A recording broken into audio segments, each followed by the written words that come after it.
Relax, that I'm versatile.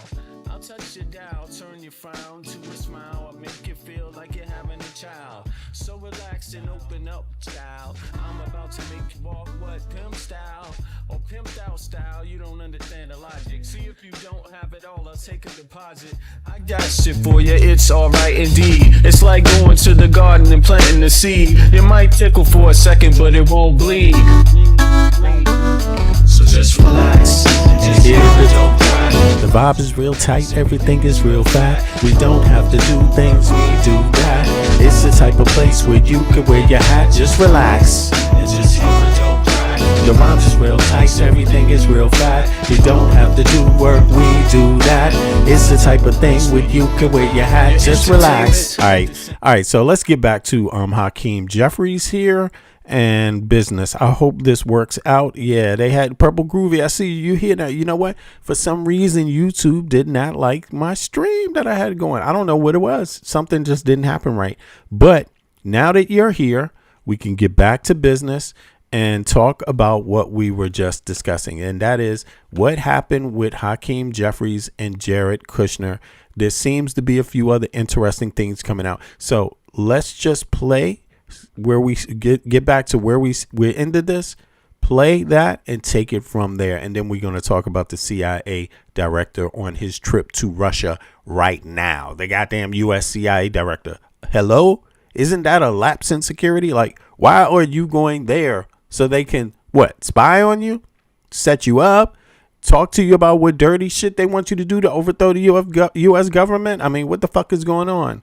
First shared with MS Now, Congressman Jamie Raskin, the top Democrat on the House Judiciary Committee, says he's got new questions about Kushner's real estate practices, specifically his plans to build a luxury resort in Albania and the allegations that the site was purchased with a fake deed. This is the same project that has drawn weeks and weeks of protests from Albanians. Joining the group chat, Kevin Fry, Capitol Hill reporter for MS Now. What can you tell us about this thing? Yeah, Steph, look, I mean, they want to know specifically what the communications were between Kushner and the White House and Kushner and the Albanian government about this real estate investment, this goal of setting up this luxury resorts. And they also have questions about whether or not Kushner may have, in Raskin's view, violated the Foreign Corrupt Practices Act, which, to kind of summarize in the simplest form, makes it unlawful for a U.S. person or company to pay or offer some sort of payment toward a foreign official in order to obtain business. Now, part of that letter, Raskin writes in part, while acting as our nation's chief negotiator to end several international conflicts created or exacerbated by your father-in-law's administration, you have taken the time to start another fraud-related international incident all by yourself. And this speaks to, of course, as was mentioned, this previous investigation that they announced back in April, looking at his dual roles as both a peace envoy and also the leader of an investment firm that has financial backing from, among other folks, several Middle East nations. Well, at the same time that he is working as a peace envoy on, for example, trying to end the Iran war, trying to end the conflict between Israel and Gaza. Now, I should say that the White House basically says there's no wrongdoing here, that his business work has nothing to do with his diplomatic role. And on top of that, I did reach out to Kushner's folks. They have not gotten back to me about this latest round. But at the same time, Raskin says that Kushner has not cooperated with any of the documents they've been requesting from that earlier investigation. So the question is, would there really be any output right now in relation to this latest round of investigation? But this, at the same time, does, Steph, as you well know, kind of give us some groundwork as to what to expect from Democrats heading into next year, should they win the gavels and with its subpoena power. We know that they, of course, would like to continue this investigation into Kushner, but they have a whole tranche of other things pertaining to Trump that they would like to look into, including Air Force One, the ballroom, his crypto deals. The list goes on from there. Steph. Kevin, thank you. Here's the thing, though.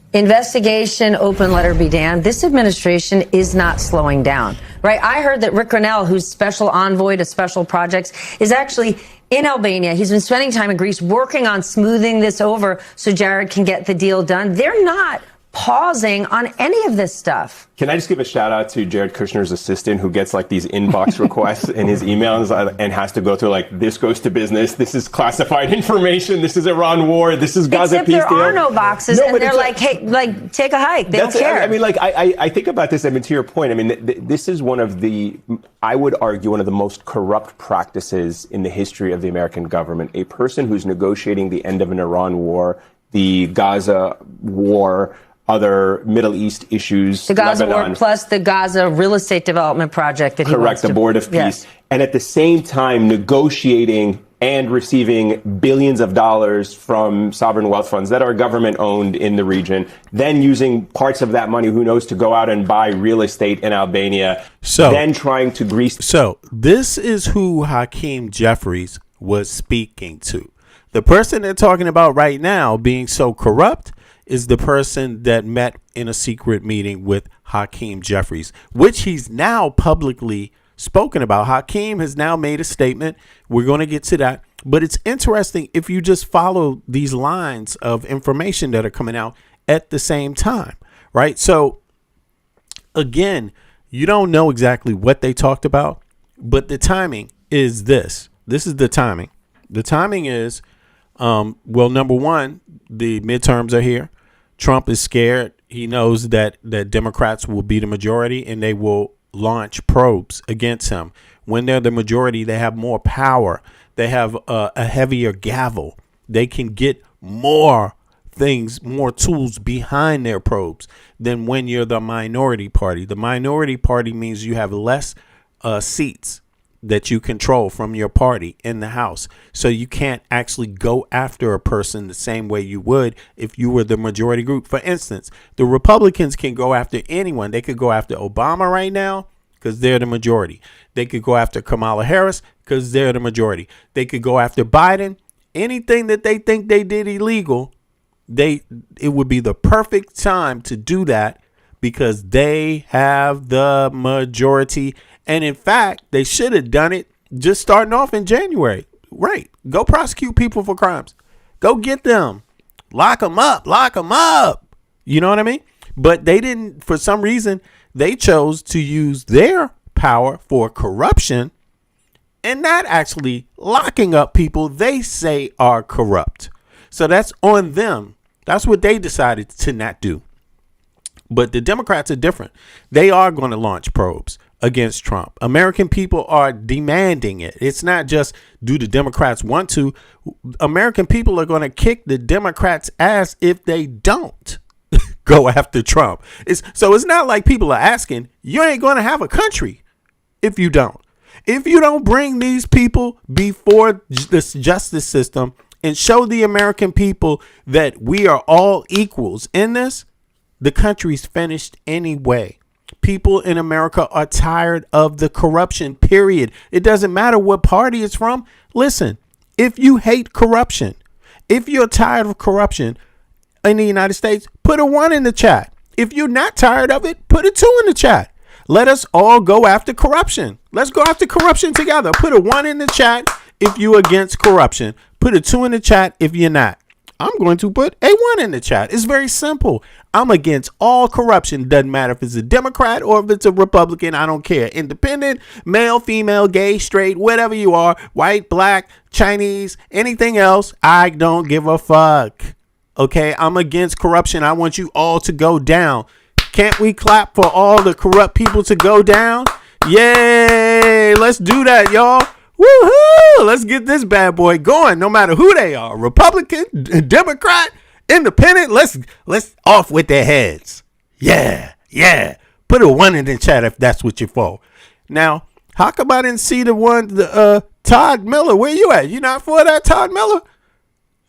Where'd Todd Miller go? He's not for off with all the corrupt people's heads? Okay. Interesting. But in any case, it intersects with Hakeem. So we're going to, intersects with the midterms.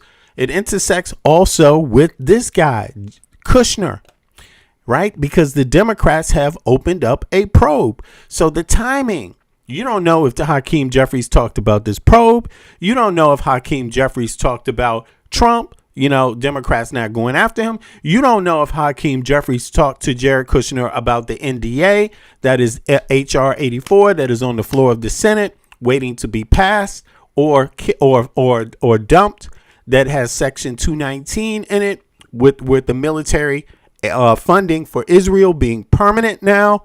If it passes, your tax dollars are just, they're going to go to Israel automatically. They won't even need to vote on it in Congress anymore, right? You will be officially buying shit from Israel now. They will be making your weapons. Okay. So if you're for that, hey, that's on you. You can put a 3 in the chat if you're not for that. If you're for it, put a 6. If you're for it, put a 3 if you ain't. But in any case, now let's hear some more of this, and then we will get to Hakeem's version of events. Well, we will just hear Hakeem, what he says. The wheels for the Albanian prime minister who's struggling domestically, politically, and is trying to win favor with the Trump administration, all by an unelected, unaccountable official. Like, it doesn't make any sense to the average American if you present it to him that way. And Jared Kushner has now been doing it for 2 years. And so, again, I think it's the height of corruption. It's the height of greed in this country that nobody is able to bring Jared Kushner. And this is the part in Jamie Raskin's letter. Not only is he ignoring these requests and requests for documents and requests for information, he's not even responding to them. He's literally just kind of like saying Congress doesn't matter in any of this. Yeah. And then he turns around and meets with Hakeem Jeffries. And I would love to know, according to the New York Times, I would love to know whether Hakeem Jeffries said to him, hey, we have a member of Congress who would like to ask you some questions about your business dealings. If that's what Hakeem Jeffries met with him about, he's got my full support. I'm all for it. But if he's meeting with him to try to figure out how to kind of like, how do we address the affordability crisis in America, which is what Hakeem Jeffries said they talked about while wearing a green hat. Yeah, that's a problem. Yeah, trolls are back because we're not playing the real Trump supporters anymore, so they don't have to look at themselves in the mirror and shit. Like, that's a problem. And look, didn't we in the first Trump administration call Jared Kushner the secretary of everything? Because he was doing absolutely everything and cutting these deals probably then to continue them right now. The one point I'd make in terms of where Democrats... Whoa. What did he just say? Yeah, that's a problem. Like, that's a problem. And look, didn't we in the first Trump administration call Jared Kushner the secretary of everything? Because he was doing absolutely everything and cutting these deals probably then to continue them right now. The one point I'd make in terms of where Democrats are right now, I absolutely think they should go after what they have called, and Tallarico has talked a lot about this, the corruption of this administration. I think they should run on that. There's a concern, right? Because you don't want necessarily the investigations to take away from the conversation with the American people about what's happening to them on a day-to-day basis. And you don't want to get into Republican territory with Benghazi, where more investigation leads to a diminishing returns in the information that's coming back. But you got to run on this because, and I want to zoom out a little bit, and I talked about this a second ago, that there are so many ways in which this administration and many Republicans running for office are heightening the Islamophobia in this country. But it doesn't matter if the president is taking money from the Middle East, if he's getting airplanes from the Middle East. It's always about how their family and the people that are very close to them become enriched while he's stoking these fears and these concerns and this anger among the American people. It smacks of... To your point, I was just going to add, about whether the Democrats should run on it or not. Republicans, specifically Trump, ran on Hunter Biden and Burisma. I think every American... draining the swamp. And draining the swamp. And every American knows... Yo, what's so funny is, look, the Republicans, they moved the bar so much, the Trump supporters, they don't even want Hunter Biden in jail anymore. They like, fuck it. That's all he did? I thought Hunter Biden, there was more corrupt shit. You mean you're just going to give up after one probe? You're going to give up after one charge? You mean all you could get on Hunter Biden is a gun? In America, possessing a gun doesn't even fucking matter. Let's be honest. Let's just be honest about it. No one cares in the United States if you got caught with a gun. Okay? No one cares in the United States if you shoot someone with a gun, even if it's not registered. Nobody fucking cares. That's how Americans think. If somebody's invading your house and you got a gun and it ain't registered, are you going to use the fucking gun or not? Okay, to save your life or to save your family. So people in America, there's a lot of shit they don't really care about, you know. But on this, why aren't Republicans going after anybody? Like, why they give up so easily? Why? They have the majority of every branch of government. What are they doing wrong? Why are they hiding the Democrats in the Epstein files? But in any case, all right, let's get back to why are they hiding the Democrats in the Epstein files? Why don't the MAGA people demand that Trump releases the Epstein files? They don't care anymore. Now that Trump said he don't care, they don't care. You know? All right, but in any case, let's hear. I say go after the corruption. All Democrats, all Republicans, all independents, no matter who they are, if you've been corrupt, off with your head. Okay? It shouldn't matter. If it should be off with the head to all people who committed corrupt acts in government, no matter if they're Republican, Democrat, or independent, if they should be finished, thrown in jail for the rest of their life, when the next government takes power, put a 1 in the chat.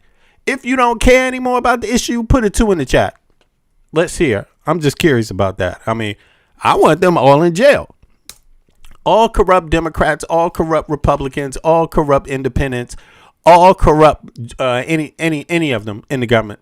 I want them all in jail. Why can't we do that? Why can't we have fun doing that? Why can't we celebrate that? Yeah. See, they don't care about corruption anymore. Charisma and Hunter Biden selling his paintings for $200,000. What'd you say, Michael? Oh, okay. Let me play it. $1,000. Right. They made it a central issue in their campaign. It's penny ante stuff compared to what these guys. That's what I was just about to say. I was like, it doesn't even compare to what this administration is doing between, Jared Kushner and all the other officials that are, 1 foot in, 1 foot out. And let's remember who young Jared Kushner is, right? He gets into Harvard after his father makes a sizable donation to the university. He goes into the real estate business off of the springboard of his father's own real estate holdings, epically overpays for a Fifth Avenue 666 Fifth Avenue disaster. Famously goes into the White House with no prior diplomatic or policymaking experience. Roams didn't even get a security clearance. They're talking about Jared Kushner, the person that Hakeem Jeffries met just in the last 48 hours. Didn't even get a security clearance, leaves the White House after Trump loses, and somehow magically gets $2 billion from the Saudis for his new investment firm. Roams didn't even get a security clearance. He didn't even get a security clearance, leaves the White House after Trump loses, and somehow magically gets $2 billion from the Saudis for his new investment firm, even though he has no track record as an investor, and is now, simply because of his proximity to the White House and these diplomatic missions he's engaging in, is reining in deals that are adjacent to all of the diplomatic work he's doing. None of this is because Warmonger, I see you. Exactly, Warmonger, exactly. Jared Kushner is a talented investor or has a long and storied track record as a developer. It's because his father's in the White House. And like Trump's 2 eldest sons, he's making hay off of that. Yeah. So they were just talking about the person that Hakeem Jeffries met, right? That's who they were talking about. They were talking about Jared Kushner. Now we're going to see what Hakeem Jeffries said, because he did make an announcement, and it was done in the last, something. I don't want to say 24, maybe it's a little more now. But this was done, so let's peep that and see what he had to say. Yeah, something like that, 48 hours, right? Because in 24, because he didn't comment on it before. Right. Remember when we covered 24. it yesterday? Yeah. From the Times article, it was just he chose not to speak on it, and only the sources that they had from the Times, from the New York Times, were the ones saying that they were talking about affordability and the housing and immigration and working in a bipartisan manner. Right. The sources said that. Now we have an official statement from Hakeem Jeffries himself. And remember, this meeting was supposed to be secretive. Right. Supposed to be private. We were not supposed to know about this. But now that it's come out, look how it's developing. And it sucks because the midterms are here. But go ahead, V. Oh, exactly. Well, thank you for that excellent reporting, Michael from Brooklyn. Michael Best from Brooklyn. Brooklyn, New York. You're in the same goddamn district as Hakeem. I mean, what's He's up? my Go rep. Brooklyn. Go Brooklyn. Go boom, boom, boom, boom, boom, boom, boom. Milk is chilling. Hakeem is chilling. Mike is chilling. What more can I say? Top billing. Boom, boom, boom, boom, boom, boom, boom, boom, boom. MC and I, And people call me Milk. When I'm rapping on the mic, I feel no guilt. No, look. Even on top of that, he's my rep. Unfortunately, he is my. He's your rep. I don't even talk about it. Did you vote for him? It's horrible. Did you vote for him? Absolutely not. Oh damn! But okay. He's also doing these meetings, knowing that he's not being primaried, knowing that no one's going up against him. Think about that. Nobody. He has 0 challenges in his district. I mean, yeah. And Hakeem is pretty thorough of a diplomat. He's a whip. He is sharp. He knows he's a dangerous man. You know, when it comes to knowing his job. He's a ninja. You ain't gonna fuck with him. He's sharp. But the question is not, is he sharp? Because he came up having to do work. He put in work. Mm-hmm. So that's where part of his sharpness comes in. He's not a clown. Jeffries is definitely not a clown. He is more of a real civil servant on, you talking about on the federal level in terms of a congressional rep than Trump or anybody in his cabinet is a person, a representative of the U.S. government. Like Hakeem Jeffries is not to be played around with. Like he is sharp. He knows what the job is of a whip. The question is he corrupt? The question is, are his ethics right? The question is he really fighting for the American people? That's a different question. But you don't have to ask that about Trump and them, because no, they're not fighting for the American people. Yes, they are corrupt. And do they even know their job? No, not really. No. And did they come up the hard way? No. It's that simple. They're all DEI hires, right? It's like, and what the fuck? Fox News pundits, right? You know what I'm saying? It's like, man, come on. Hakeem Jeffries will walk circles around the ass. And I'm not saying it because I like where he stands. I call out his mistakes when I think they're a mistake. But one thing I don't do is play games. Now, playing games is why you got Trump. Did I vote for Trump? Hell fucking no. I voted for Kamala Harris with her imperfections, with her laugh. And somebody else said, no, I want Jeffrey Epstein's best friend. And that's what you got. So now let's continue and see what Hakeem has to say here. What's up, y'all? Just finished up an event here in the community in Brooklyn. I want to give you a little real talk on this Jared Kushner situation. Should I start the beat? Boom, boom, boom, boom, boom, boom, boom, boom, boom, boom, boom, boom, boom, boom, boom, boom, boom, boom. MC and I, people call me Milk. When I'm rapping on the mic, I feel no guilt. Go Brooklyn, go Brooklyn. All right, let's go. He asked for a meeting, and I took it to discuss the affordability crisis that exists, that is not a hoax. At the same period of time, I shouldn't have to say it, but I am. No one is going to get a pass. We're going to hold every single member of the Trump cartel accountable, beginning on day one. If you're stealing from the American people, shortchanging the American people, or screwing over the American people, you're going to be held accountable. We're going to follow the facts, apply the law, and be guided by the Constitution, beginning on day one, and hold the crooks accountable. And that's what we've done as House Democrats from the beginning of this Congress. We battled the Trump administration on tariffs, battled them on Medicaid, battled them on Epstein, battled them on nutritional assistance, battled them on the Affordable Care Act, battled them on the reckless war of choice in Iran, battled them on ICE funding, and battled them on the unprecedented corruption unleashed on the American people. And we've delivered results. Pam Bondi is gone. Kristi Noem is gone. And we're just getting started. At the same period of time, the affordability crisis in this country is very real. It needs to be dealt with. I hear about it every day. In a community in Brooklyn and all across the country, wherever I may be, people are drowning in this failed economy and are demanding action. We have a responsibility to deal with the fact that life is too expensive. Far too many people are stressed the F out when it's time to go to the grocery store, pay the rent, or put gas in the tank. That's crazy. That should not be happening in the United States of America, and we have a responsibility to address it. What's up, y'all? Just finished up. Oh, wow. Okay, so, again, I'm going to say this one more time. For me, it's very, we got to start off with this simple question. If the only two chances, the opportunities you had was to vote for Donald J. Trump, or no, stop. Fuck it.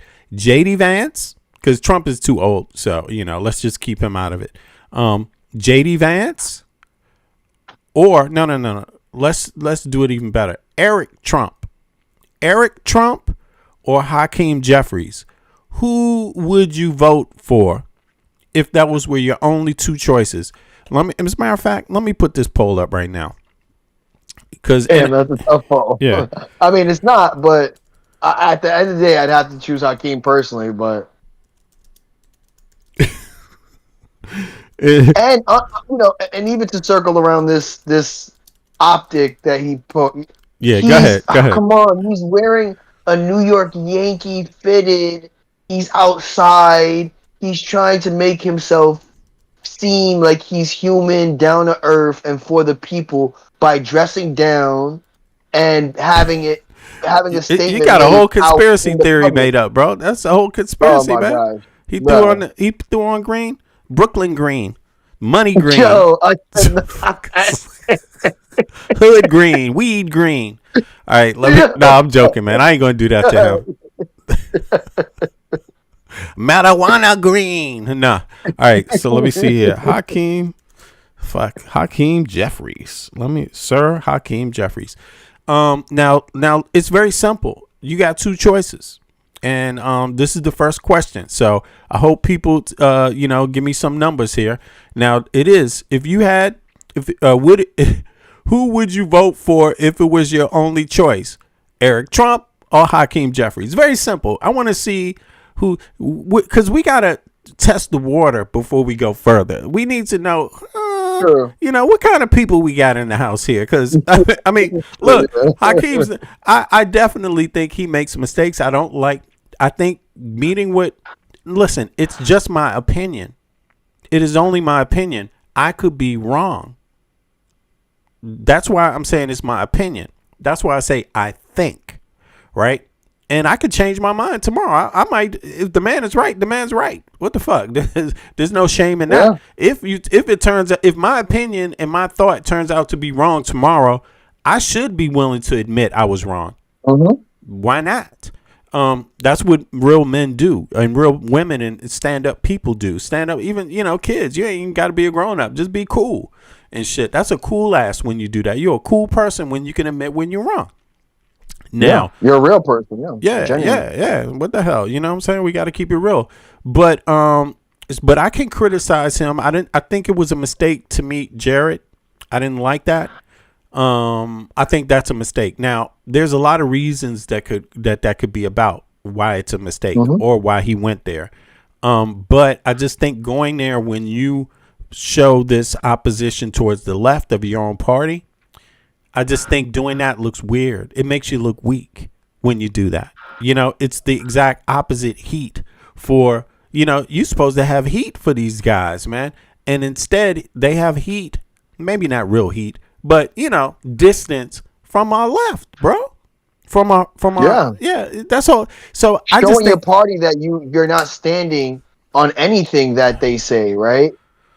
And you're willing to combat them at every level, right? To galvanize your people, right? I think when we do this, we further the rhetoric of that Trump's not so bad, and I don't agree with that. yeah, exactly, bro. And we have to be real. He is Eric. What the fuck is his name again? Kushner, right? What's Jared Kushner? Jared Kushner is a slime ball corrupt. He's as corrupt as it gets.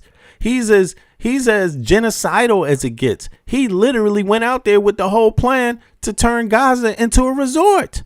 Like, he is Mr. Genocide.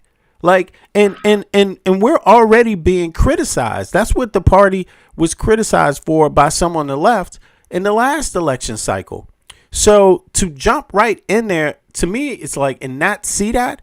Secondly, Dems refused to meet with Netanyahu the last time when he came to DC, right? Kamala Harris and them didn't meet with Netanyahu when he went to the Capitol.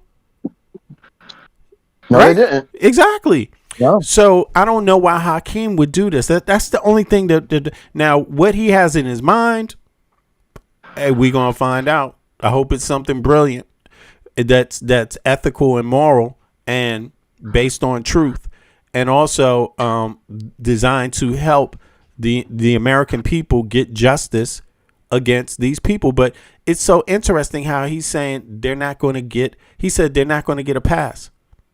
Yeah. Okay, so what we're supposed to believe that he's got them where he wants them. The man is coming crying to him, please come meet me, and he's got control of this. That's what he's asking us to believe. I'm not saying we shouldn't believe it. In secret, right? In secret. In secret, though. Right? They met in secret. That's my whole thing, right? Because he could have said, we have to believe his story. Across the aisle. Yeah. Exactly. Right? We can't just know. The aisle. Yeah. Yeah, we and, can. You know, I'll be meeting with a few people going forward, and then that's now that what I'm meaning. Happened, that's right? what I'm saying, bro. He walked into that criticism, right? Yeah. He walked into did, right? So it looks shady. We don't know. It is shady. It is shady. It doesn't just look shady. It is shady, right? It's secret. And I think that when we look at it, you know, first of all, the optics on him making a public statement. If you knew ahead of time that, because when they report a lot of these meetings, they reach out. They reached out to Jeffries. They reached out to Jared Kushner. They both chose not to speak on it, right? And you already had the opportunity to get ahead of it, because before these stories are released, they reach out to the individuals involved and ask if they want to make a statement.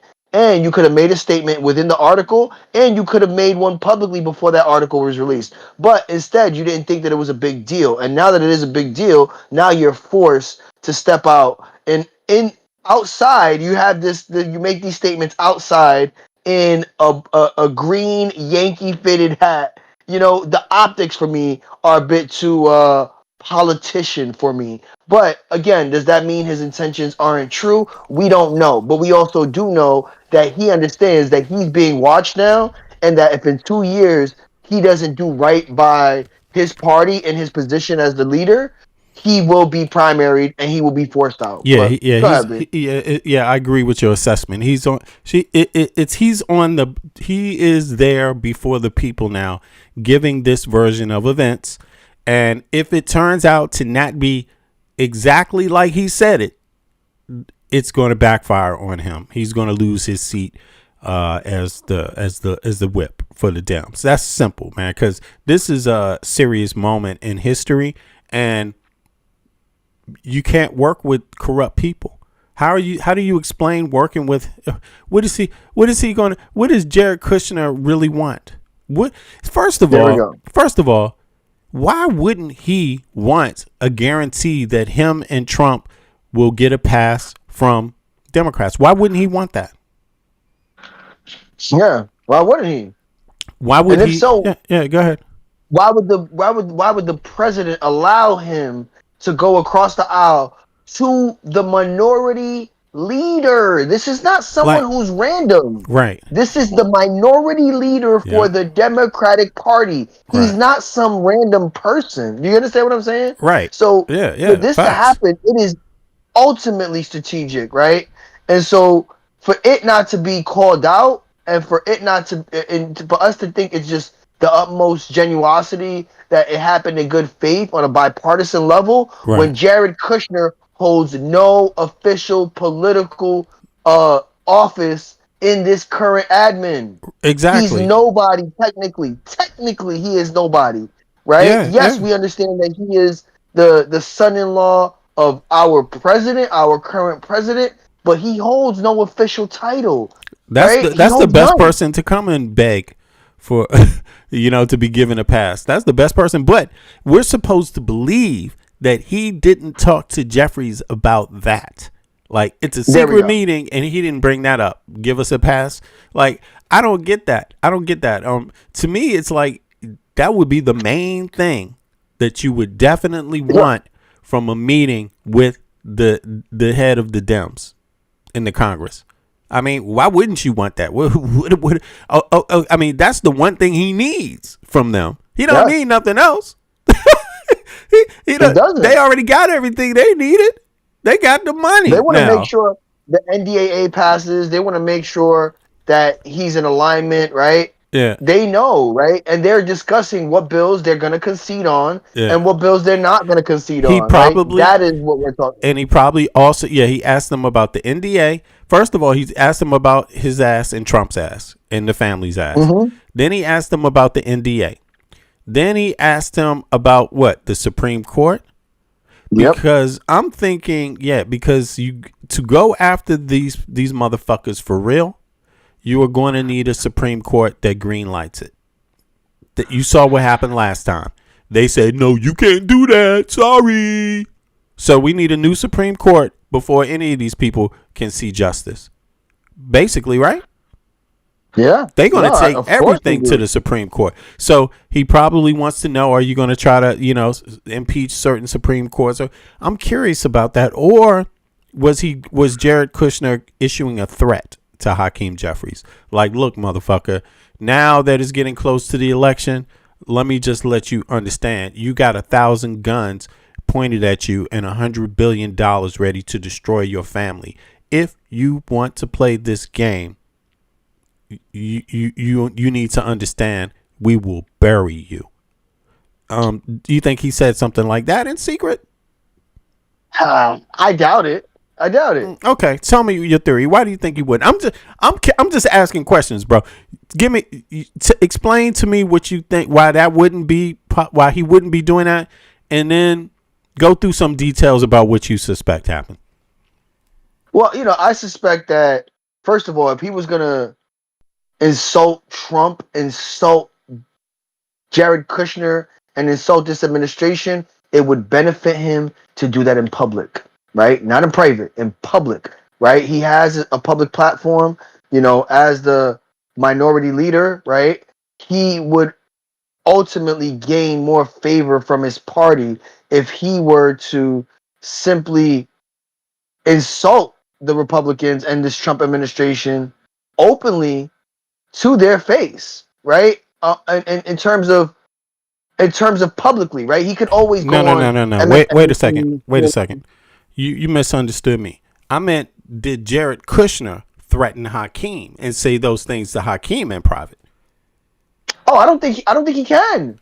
I don't think he he has the leg to stand on currently to insult Hakeem Jeffries and the Democrats. So? Because these people got loads. Look, these people have been able, in my opinion, this is a theory. Haven't these people been able to threaten other congressional members, senators, to keep them in line? You don't think they're getting real threats? Like, do you think they will all just go along with this just because? I think they would go all along with it just because, right? And the reason why I don't think he would threaten Jeffries is because that would go from speaker to speaker. You get what I'm saying? It wouldn't go through Jared Kushner. It would go through MAGA Mike Johnson, right? He'd be able to sit down a whole lot easier with a Jeffries than it is with Jared Kushner, right? In an unofficial title, right? There's so many conversations in the Senate floor and in the House level that we have no clue about because they work together, right? It Right. wouldn't Yeah. take Yeah, that's true. a personal meeting from To do that. Jared Kushner. You get what I'm saying? To do that, Right. right? They could send another senator, they could send another House rep to have that conversation to Jeffries. All it is a phone call. All it is, and just to give the viewers a more better perspective, all of these House reps and senators, they attend public parties such as galas all the time. I have a friend who's a lobbyist. This is what they do. When they want to get together on both sides, they have a gala for Yeah. DoorDash, a gala for Uber, right? And now Uber and DoorDash, they have these galas, a party, right? That they essentially invite all of these House reps, all of these senators, and everybody below them. And they go to these parties, they all drink, they eat, they dress up, but on the side conversations, this is what they're talking about. So Hey, okay. that bill that's gonna pass, Yeah. let's talk about that, right? So They're having that in private but public meetings. Okay. So they don't need Jared Kushner essentially to have this conversation in private and then have both of them not speak on it before a report is released on the meeting. But go ahead, B. Okay, no, I'm just curious. Okay, so just some yes or no questions to you. Yes or no questions. Yeah. All right. Was it about them trying to get Hakeem to get other Dems to not go after them legally? Was it about that? Yes or no? Yes. Yes. Okay. Was it about the NDA, the defense budget with Israel in it? Yes. Okay. Was it about okay, I'll leave it at that. Now, anything else you think it was about? It was about the furthering of the interest of Israel, right? What further plans they have to be involved in this administration, right? The current anti-Zionist rhetoric on both sides of the party and the people, right? That now they don't want Israel to intrinsically be tied to the U.S. government. And if they continue along these lines, both Republicans and Democrats will lose their constituents. Yeah. Of course, Yeah. right? I think that was a big conversation, right? I think that was the biggest conversation that happened there, right? Them acknowledging the fact that this is no longer the America of yesteryear and people are awake to what AIPAC influence is now, right? To a negative detriment, to even to the point where people have become anti-Semitic on top of anti-Zionist, right? And that's not going to change tomorrow. So what can they do to better those relationships on a public level before they go forward with the interest of Israel? Maybe it was about pulling back a bit because they understand that right now is not the time because both parties are going to be destroyed just off of the optics of being seen and publicly supporting AIPAC and Zionists and this current regime in Israel, right? That was probably the main conversation. Second to that was probably Trump, right? What are we gonna do? What are your plans if you do take control over the House, right? I understand that there's legislation that we probably hasn't hit the floor that they've probably spoken about, right? Those are the legislations that we don't get privy to, right? Before these bills and legislations are drawn up, they already know what they're going to draw up, and they're talking about those plans on the back end. How it affects how it affects this current administration and how it's going to affect Israel, right? And essentially saying, hey, look, I'll support this if you give me that. I'll support that, but after a while, this is going to happen, right? And I think that's, for me, is what I think was the larger conversation amongst, Jeffries and Kushner. And remember, Kushner is already acting as an unofficial liaison to Israel. Right. That's something that we cannot forget. Aside and the dual faces that he's Trump's, and he's not liable to any. He's not liable to any to any charges for him not being a government official means you can't. He doesn't have to keep a secret. There we go. Basically, he doesn't have to keep a secret. He doesn't have to do U.S. government bidding. He's not hired to do that. He's doing his own shit. All right. As a personal individual, yes. But go ahead. Yeah, and that's what makes it dangerous about Hakeem Jeffries meeting him. Like, why are you meeting someone that doesn't have to abide by the law? You have to abide by more laws than him. So yes, it'll be curious. Now, obviously that meeting is recorded. Somebody recorded that meeting. That's obvious, right? Yes or no? You there, Michael?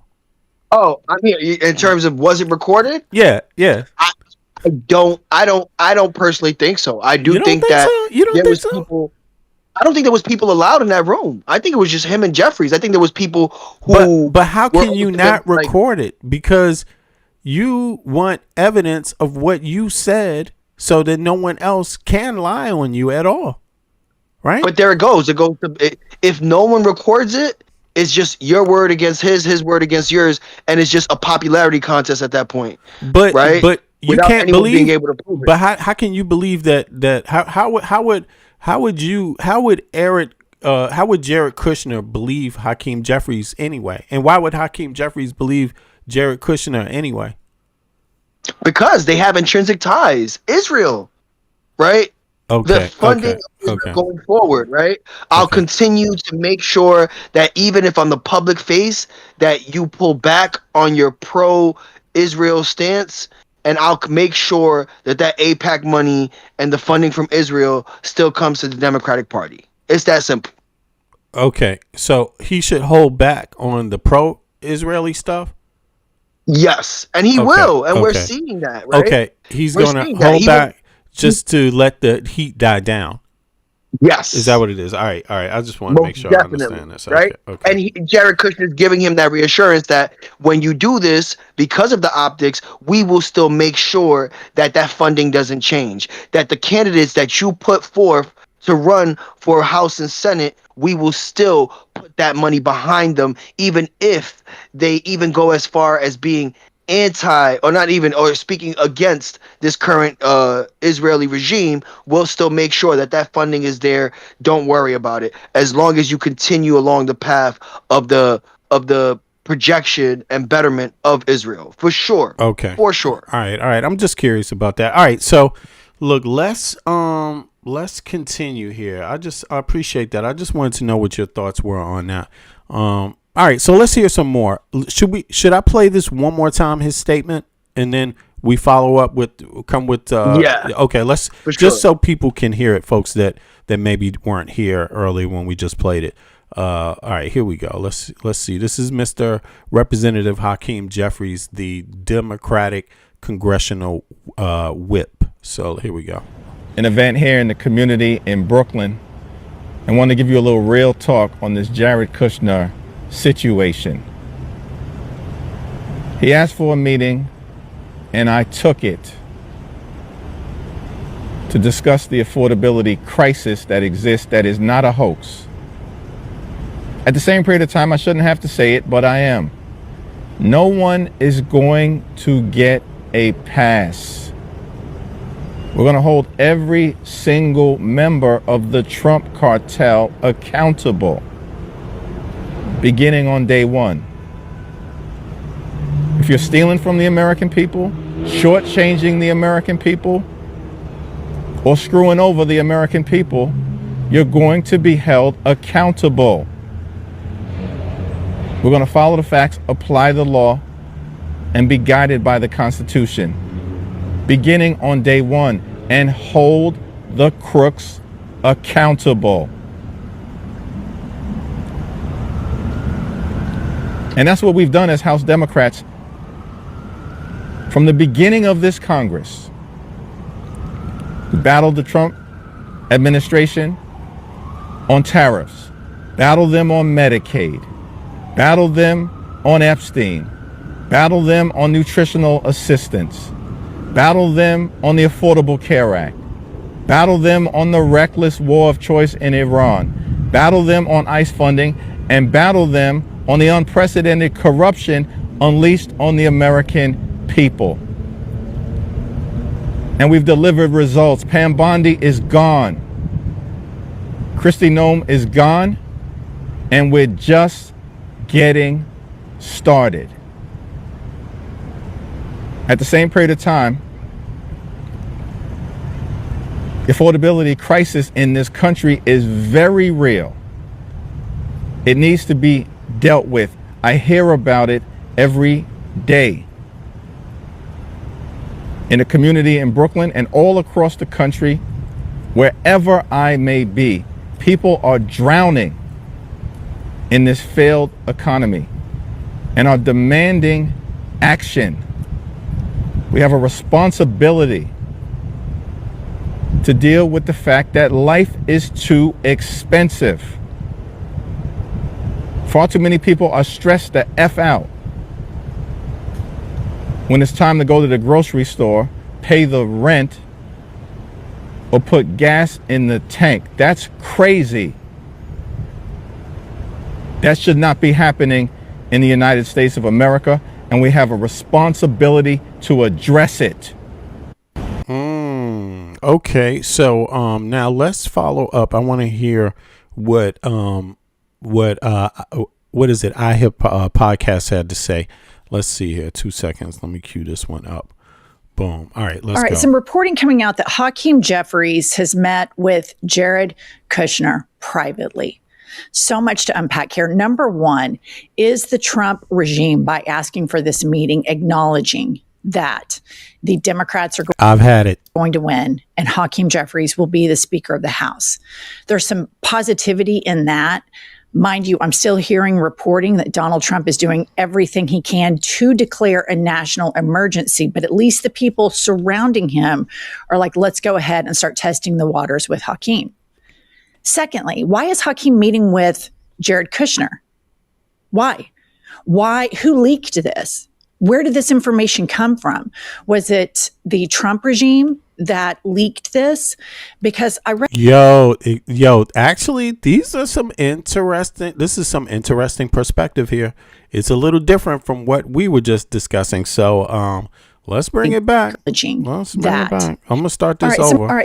Big up to I've Had It podcast too. They're doing some real dope reporting, by the way. Reporting coming out that Hakeem Jeffries has met with Jared Kushner privately.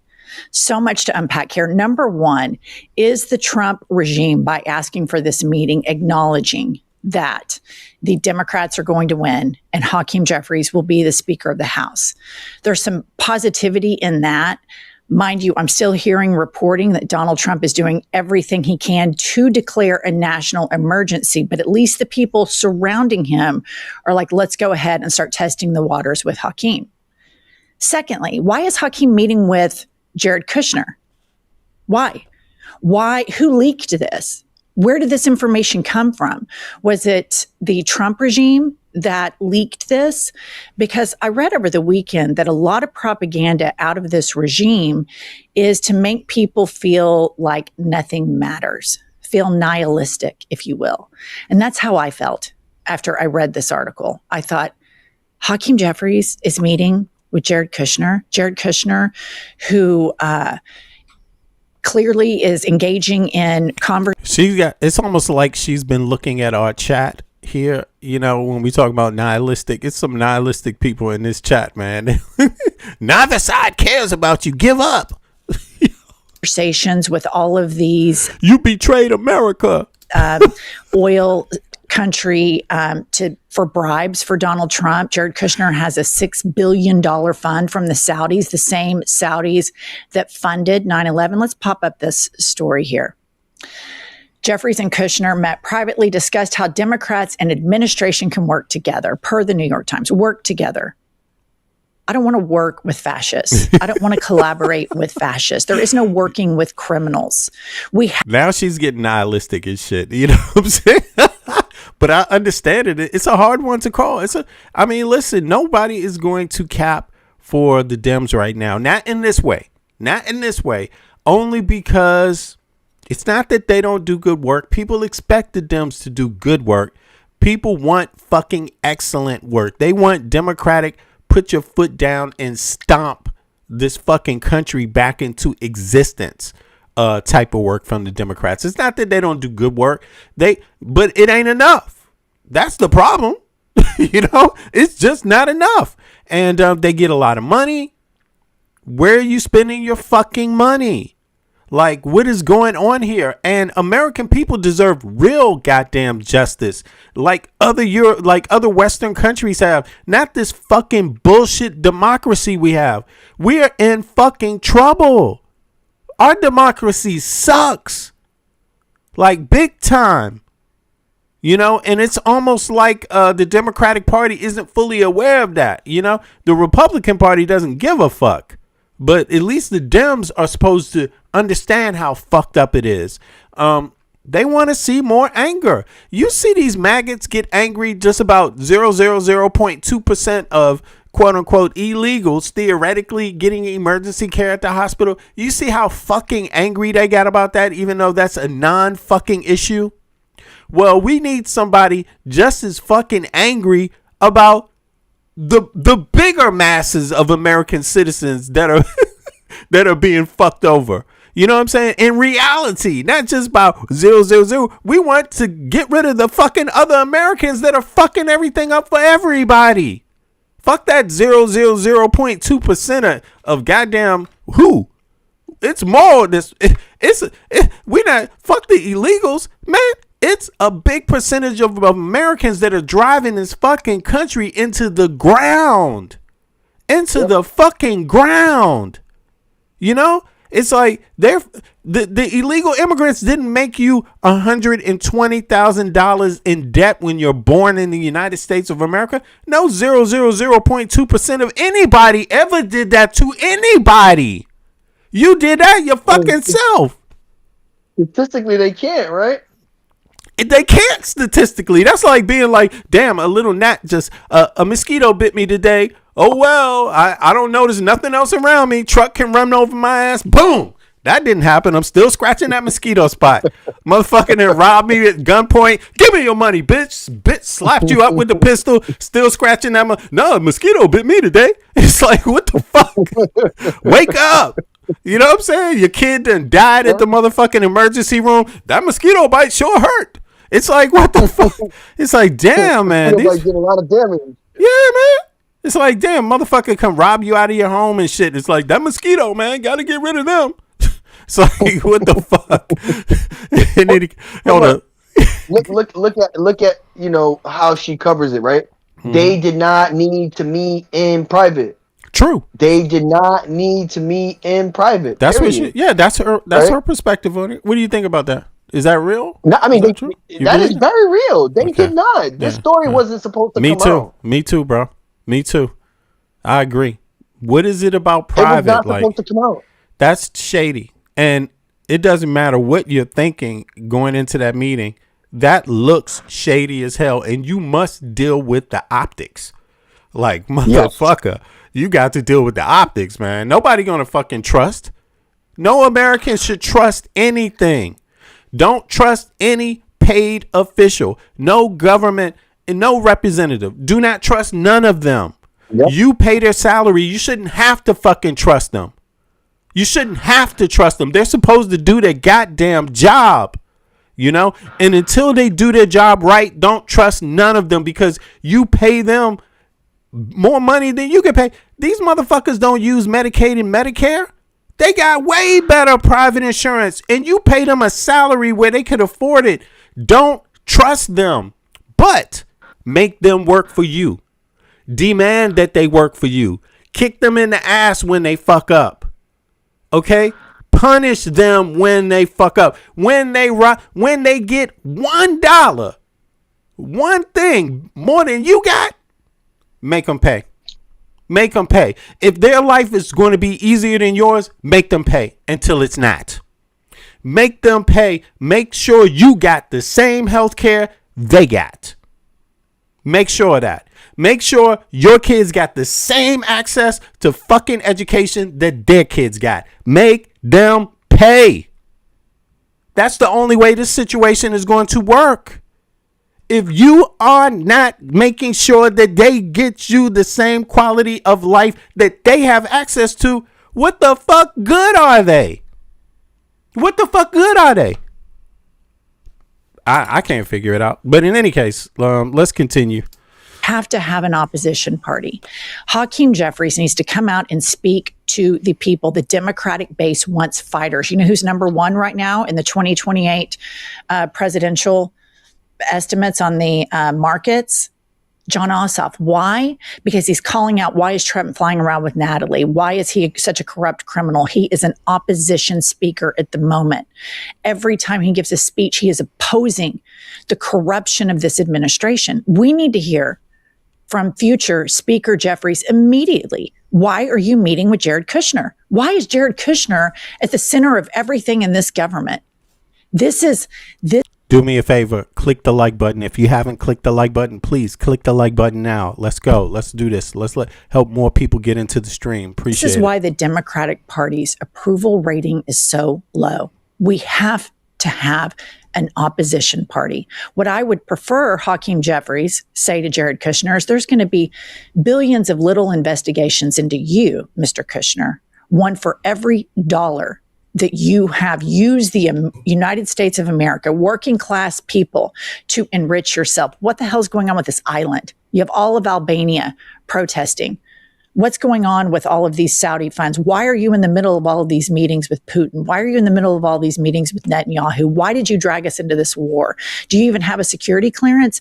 That's how we're going to work with you, Mr. Kushner. Your ass is going to be drugged to the House. So don't think that we think for a second that the Trump regime gives a shit about affordability.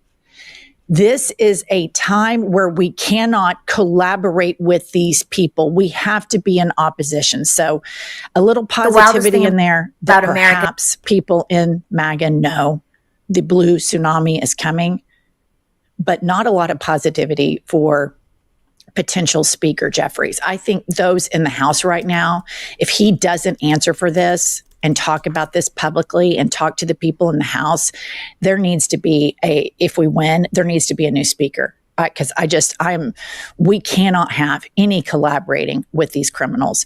Moving along, this is hilarious. So little Moses Mike Grinder Johnson, he is all chips in on MAGA. The most submissive trad wife Donald Trump has is Moses Mike Grinder Johnson. And here he is responding to the Kushner-Jeffries meeting, because, mind you, this would mean he's no longer speaker and has to hand over the gavel. Play the clip. Does any part of you think that the White House might be trying to figure out which Democrats they can work with if Democrats win the House, and that is why they would send Jared Kushner to meet with Jeffries? I don't know what that's about. I know Jared has interests and lots of other things going on. He's not really directly involved in the admin, at least in the day-to-day in the White House. Wait a second. Let me just see his face again when he says this. Because, this man is prone to, it is a pathological liar, 100%. But let's go back. Here we go. Let's see. What did he say? Going on. He's not really directly involved in the admin, at least in the day-to-day in the White House. Other things going on. He's not. His eyes say, I'm a lying motherfucker. Look at his eyes. I don't know what. Hold on. Look, let me just slow this down. This is crazy. I mean, do you trust somebody that looks at you like this when they talk? Like, damn, this is wild. Sometimes I just wonder, do these people see how they look on TV, or is it that they just never, they've gotten so used to it, they don't see it anymore? That's about. I know Jared has interests and lots of other things going on. He's not really directly involved with Jeffries. I don't know what that's about. I know Jared has interests and lots of other things going on. He's not really directly involved in the admin, at least in the day-to-day in the White House. Okay, Michael, is this? Yeah, you don't know what that is. Is he lying? Is he lying? Is the man lying? Because that's some. If he is, that's some interesting information to hear him say. Denial. Is that denial? I mean, I'm just curious about that. Is that a lying ass denial? Not is that an honest denial? Is that a lying ass MAGA Mike Johnson denial? If that is a lying ass MAGA Mike Johnson denial, as in, no, he's actually there talking to him about what's going to happen with Trump when they get in power. Let's hear the question one more time.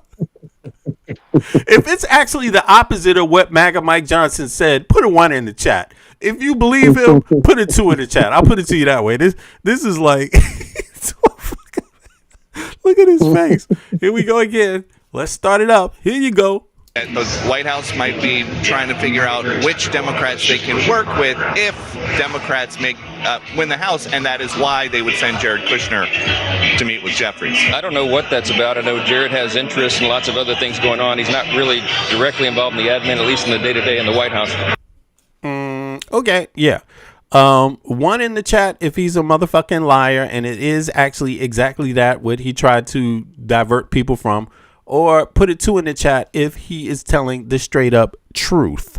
Yeah. I don't know how else. maybe somebody out there believes his ass, but I'm inclined to believe they actually went. Now that I seen his face, I'm inclined to believe he actually did go there to talk to Hakeem Jeffries about saving Trump's ass. What are you going to do about what are the Democrats going to do? You going to launch hearings? Who are you going to launch hearings against? I'm more inclined now to believe that he was actually there talking about that. But is MAGA Mike Johnson like such a snake that he could be lying but also deceiving at the same time? I don't even think, again, this meeting happened in private. And in fact, does he know? Does he know about the like meeting? He doesn't know. He doesn't know. He didn't know about it. 1, 2. Right, okay.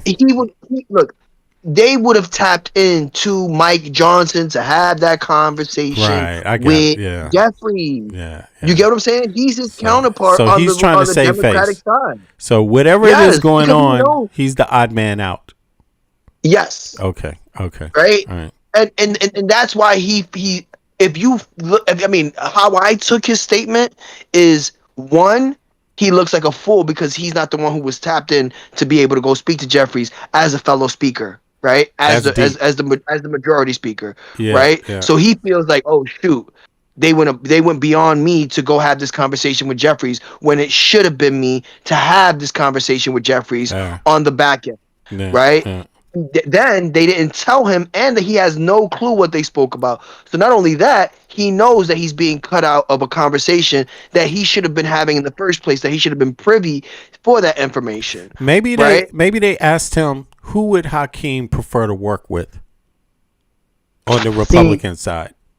You think and this is where I'm not going to say no, but I will say, who do you think Jeffries is more comfortable speaking with? Someone he's worked around for years in the face of MAGA Mike Johnson, or someone who's relatively new and has Israel interest in Jared Kushner? Damn. Right?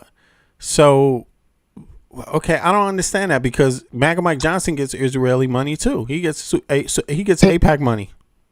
He does, but who was Netanyahu sleeping on his childhood bed?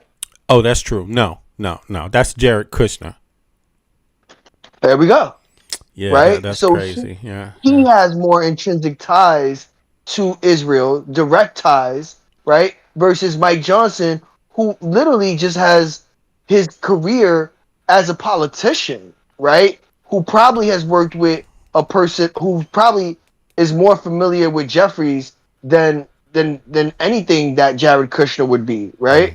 Jared Kushner was sent on behalf of Trump, right? Personally. Hey, look, go speak to him. Find out if they're going to run investigations if they win the majority in the House, right? Because that's what we're waiting for, right? We're waiting for. Well, I put it to you like this. To me, it sounds like you believe 100% that AIPAC is why Jared Kushner is there, like in talking to Hakeem, or AIPAC has more influence. More of this is about AIPAC than anything else. Is that what you're saying? Like, yes, along with something like that. Okay. Trump's personal ego, right? Okay. Find out what they're going to do when they get right. The so power. Trump doesn't follow protocols. He's just like, nah, send Jared. Send Jared. He'll do it. When he Fuck Trump MAGA follow Mike protocol. Johnson. Yeah, there's no protocol. Right, there, exactly. Yeah. Right, and he can trust Jared Kushner well more than what he can trust MAGA Mike Johnson, right? That's his son-in-law. Damn. This isn't some random okay, person. so That's you all hear that theory. So we're gonna find out. I mean, basically, we are all gonna find out. We got different theories. I mean, long term, we will for sure. I'm not saying that theory is not right. I mean, but we definitely gonna find out. It ain't even gonna be long term. Shit, I can wait a year. This motherfucker, I'll be here 2028 doing the same thing. fucking 0200 Eastern Standard Time daily. Motherfucking 0800 Central European Time. We gonna find out, goddamn it. Matter of fact, we should mark this day, Wednesday, 26th August. Somebody do that. Now listen, for real, man, it is what it is. But all right, let's listen to some more iHip breakdown of this then. All right, so let's see what she's talking about here. I like the commentary. I like your perspective on it. It doesn't sound too different, but iHip brings a few different things to the table that I didn't think about. But both together is pretty full. It's pretty good understanding of what could be happening. But again, in this moment, optics fucking matters too, Hakeem Jeffries. Yeah. Democrats, fucking optics. Democratic leaders, fucking optics also matter. Don't fucking forget it. This is not about goddamn. This is not about trust. The country can die. Nobody's supposed to just trust anybody. People need to do their deeds, and they need to make their goals clear. Very clear. We need clarity, not darkness or spookiness or shadowy shit, yeah. Yeah, you don't know what that's about, do you, Mike? Because you're just a useful idiot. You're just a little puppet for Donald Trump. They use you, spend you, and they will kick you to the curb. And then J.D. Vance is entering the fray. He is trying to attack Abdul El-Sayed during a kickoff to the midterms campaigning. Let's see what our little smoky eye sociopath is up to. Play the clip. Now, El-Sayed, this guy running for Senate in Michigan, he once argued, not too long ago, that criticisms of Sharia law were rooted in white supremacy. I'd love to go back in time and tell my papaw that there's a man who claims to stand for working. But did he actually say that? I doubt it, especially if J.D. Vance said he said it is probably a lie. People who says not only should we have Sharia law, but if you criticize it, you're a white supremacist. That's not my papaw's Democrat Party, my friends. So that's not his papaw's Democratic Party. I mean, are we for real right now? Come on. All right. So first and foremost, Abdul El-Sayed is not advocating for Sharia law. This is all they have. Abdul El-Sayed is advocating for healthcare. He is advocating for the working class. He is actually advocating for affordability. He is not as deep with Peter Thiel taking money, having Peter Thiel have to buy your Senate seat to Ohio, which you barely won. He is not bought and paid for. Abdul El-Sayed is not a prostitute like you are, J.D. Vance. And more than anything, he can stand up for his wife. Let's hear his response. Play the clip. What you heard in these comments? Well, I'll tell you this. Every time J.D. Vance opens his mouth, the first two things I can think is, man, that guy is boring. And second, Peter Thiel had to spend a ton of money to get that man elected, barely, in the state of Ohio. Now. All right. And, I think there was another clip that I saw this weekend where he said, or maybe it was a tweet, where he said, is J.D. Vance going to take his wife to meet his papa? Because J.D. Vance's wife is an Indian, which I completely support. I love the diversity in America. J.D. Vance, ironically, does not, because he will not condemn racist, Nazi, anti-immigrant group chats that are incubating in the youth of the Republican MAGA party. And then Trump, his whole thing, he won because he was America first. No wars. Groceries. Remember, he did the whole press conference where he had groceries on a table and he was just amazed. Groceries, that's just kind of an antique word. We don't really use that anymore. Affordability, all of these things are very new to the president. Meanwhile, 77 million people thought that some trust fund, silver spoon dipshit would understand about affordability. But that's another podcast with some psychiatrists and historians at another date. But let's do a little check-in with where Trump stands on his America First policy. Play the clip. What do you have to say to U.S. farmers who feel that the deal is benefiting Argentina more than it is them, as they are Argentina's fighting for its life, young lady. You don't know anything about it. They're fighting for their life. Nothing's benefiting Argentina. They're fighting for their life. You understand what that means? They have no money. They have no anything. They're fighting so hard to survive. If I can help them survive in a free world, I happen to like the president of Argentina. I think he's trying to do the best he can. But don't make it sound like they're doing great. They are dying. All right? They're dying. What do you mean by being? I wonder why they're dying. I wonder if it's because their president is as corrupt as all get out, and like you, doesn't give a shit about working class people, and like you, can be bought, paid for, manipulated. This is utterly insane. The Democrats need to chop this clip up. This is not America first. This is a man who is placating to the worst leaders around the world. They are trying to create a new world order. Our only saving grace will be that the leader of this new world order is an 80-year-old, aging, obese senior citizen who is dumber than a box of hot rocks and is breathtakingly incompetent, surrounded by people equally as breathtakingly incompetent. But here he claims that his endorsements are stronger than ever. Pop this up. My endorsements are stronger than ever, not to mention the fact that good people are getting elected that have never had the chance. Here is an accurate list of the last number of seasons. There has never been anything close. It is an honor that I take very seriously. He goes on and on. I can't even read all of it because it's so stupid. Donald Trump and MAGA, you guys, it is a fading star. Even Jared Kushner is looking forward to figure out how he can keep the investigation surrounding all of them at bay by trying to suck up to Hakeem Jeffries. Why is Jeffries doing this? Because Jeffries has a lot of the same donors that MAGA has. That's the problem with the Democratic Party. And you're going to hear a lot about, oh my gosh, the progressive left. You know, I don't want to be a part of that Democratic Party. FDR, which Democratic Party would he have been a part of? The progressive, non-corporate left that regulates capitalism, that taxes the rich, that provides the social safety net? Or would he be a part of the corporate Democratic Party that services corporations and has private clandestine meetings behind the back of all of the constituents?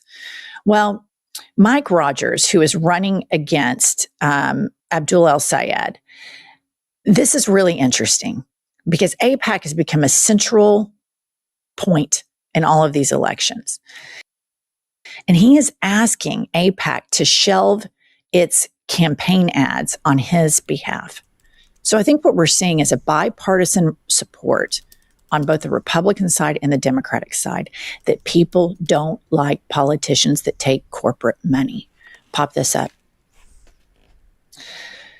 Scoop from Axios. Allies of Mike Rogers, Michigan's GOP nominee for the U.S. Senate, have asked AIPAC not to advertise on his behalf, triggering a rupture with the powerful but polarizing pro-Israel group.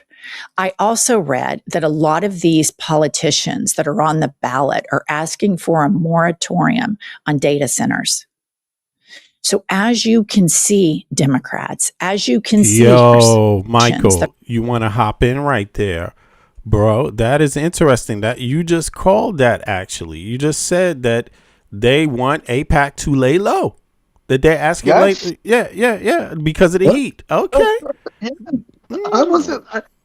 this is a part of how they run campaigns. Campaigns are run on comprehensive information, based on emotion, based on rhetoric, and based on trends. Right now, it is not trending for Israel to be visible. This is why I said that it was a part of Jared Kushner's meeting with Jeffries, someone who's overwhelmingly known to take AIPAC money, right? Yeah. Along with someone who is intrinsically tied to this current Israeli administration.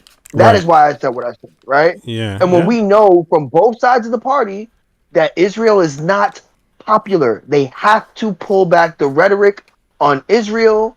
And like I said, while they pull back the rhetoric, hey, Jeffries, we have to have a conversation about the nation and its anti-Islam movement, right? It's anti-Islam sentiment.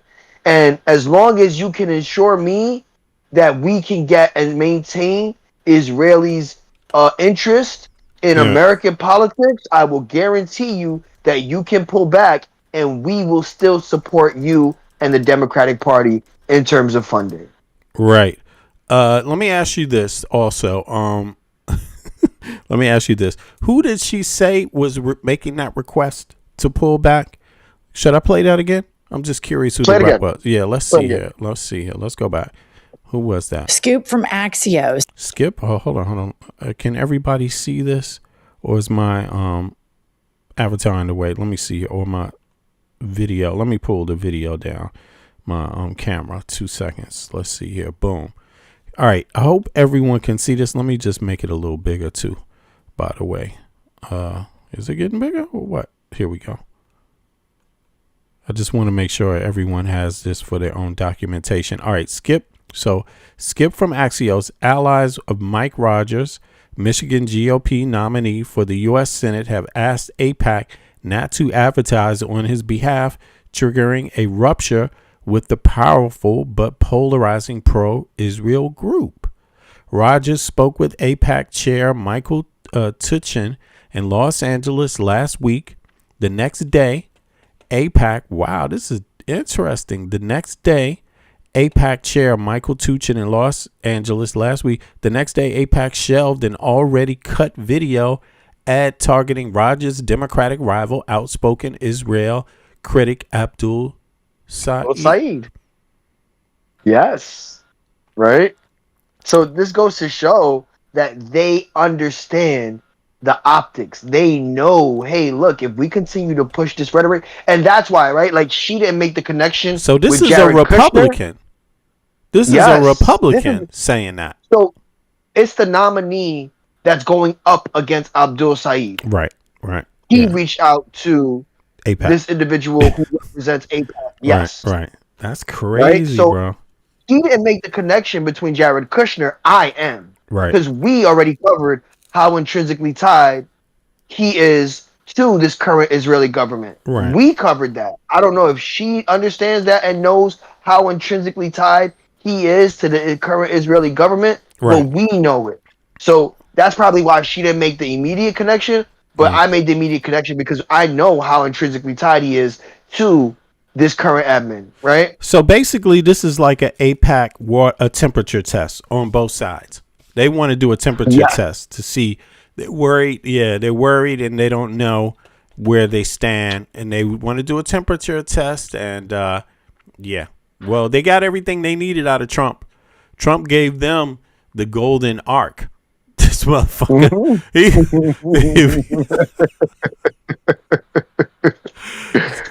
Damn, yo. I mean, I don't. Yeah. For real. He did. What's the name of that ark? The Ark of the Covenant. Trump returned the Ark of the Covenant to them. Wow. Damn, that's deep, man. So, all right. But in any case, yeah. I've been watching Indiana Jones. Nah, but here we go. Let's see here. Let's continue. All right. That was good, man. I appreciate that. All right. Let's see. Let's keep it going. Allies of Mike Rogers, Michigan's GOP nominee for the U.S. Senate, have asked AIPAC not to advertise on his behalf, triggering a rupture with the powerful but polarizing pro-Israel group.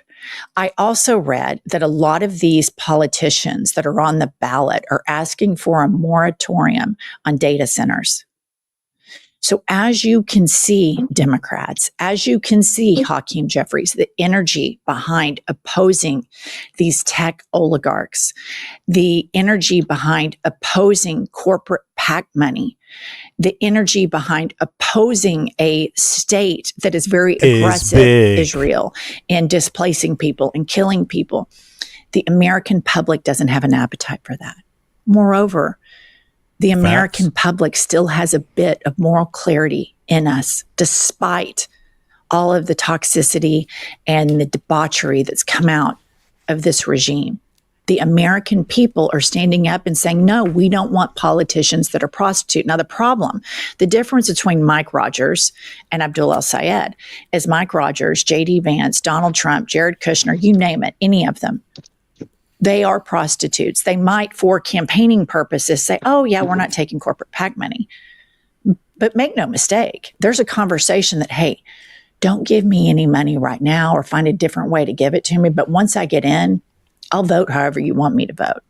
I'm still your hooker. That's the conversation that's being had in private. And then, of course, he hasn't been in the news that much, so I'm going to bring him back up. Ted Cruz. Ted Cruz is literally being paid by Israel. Pop this up. New, the Israeli government is paying for ads on Ted Cruz's podcast. Cruz can't take the money himself, but under an unusual licensing deal, those foreign funds can go to a super PAC dedicated exclusively to Cruz. So here we are in a situation where these politicians are, Cruz can't take paying for ads on Ted Cruz's podcast. Israeli government is paying for ads on Ted Cruz's podcast. Cruz can't take the money himself. Now listen, regardless of what you feel about Israel, regardless of what you might feel about Israel, Palestine, and all of that, this should be an issue anyway. People should know no foreign government should be involved in our goddamn elections. Any American that has any sense, any type of intelligence, any decent level of intelligence can see the problem with that. Elections are for citizens. It's for what citizens talk about, what citizens want. Okay? It's not for what somebody else wants. It's the other way around. And it's not that we have to hate other people or not have an agenda to work with other people, but it has to come from us for it to be right. It has to come from us for it to be democratic. Seriously.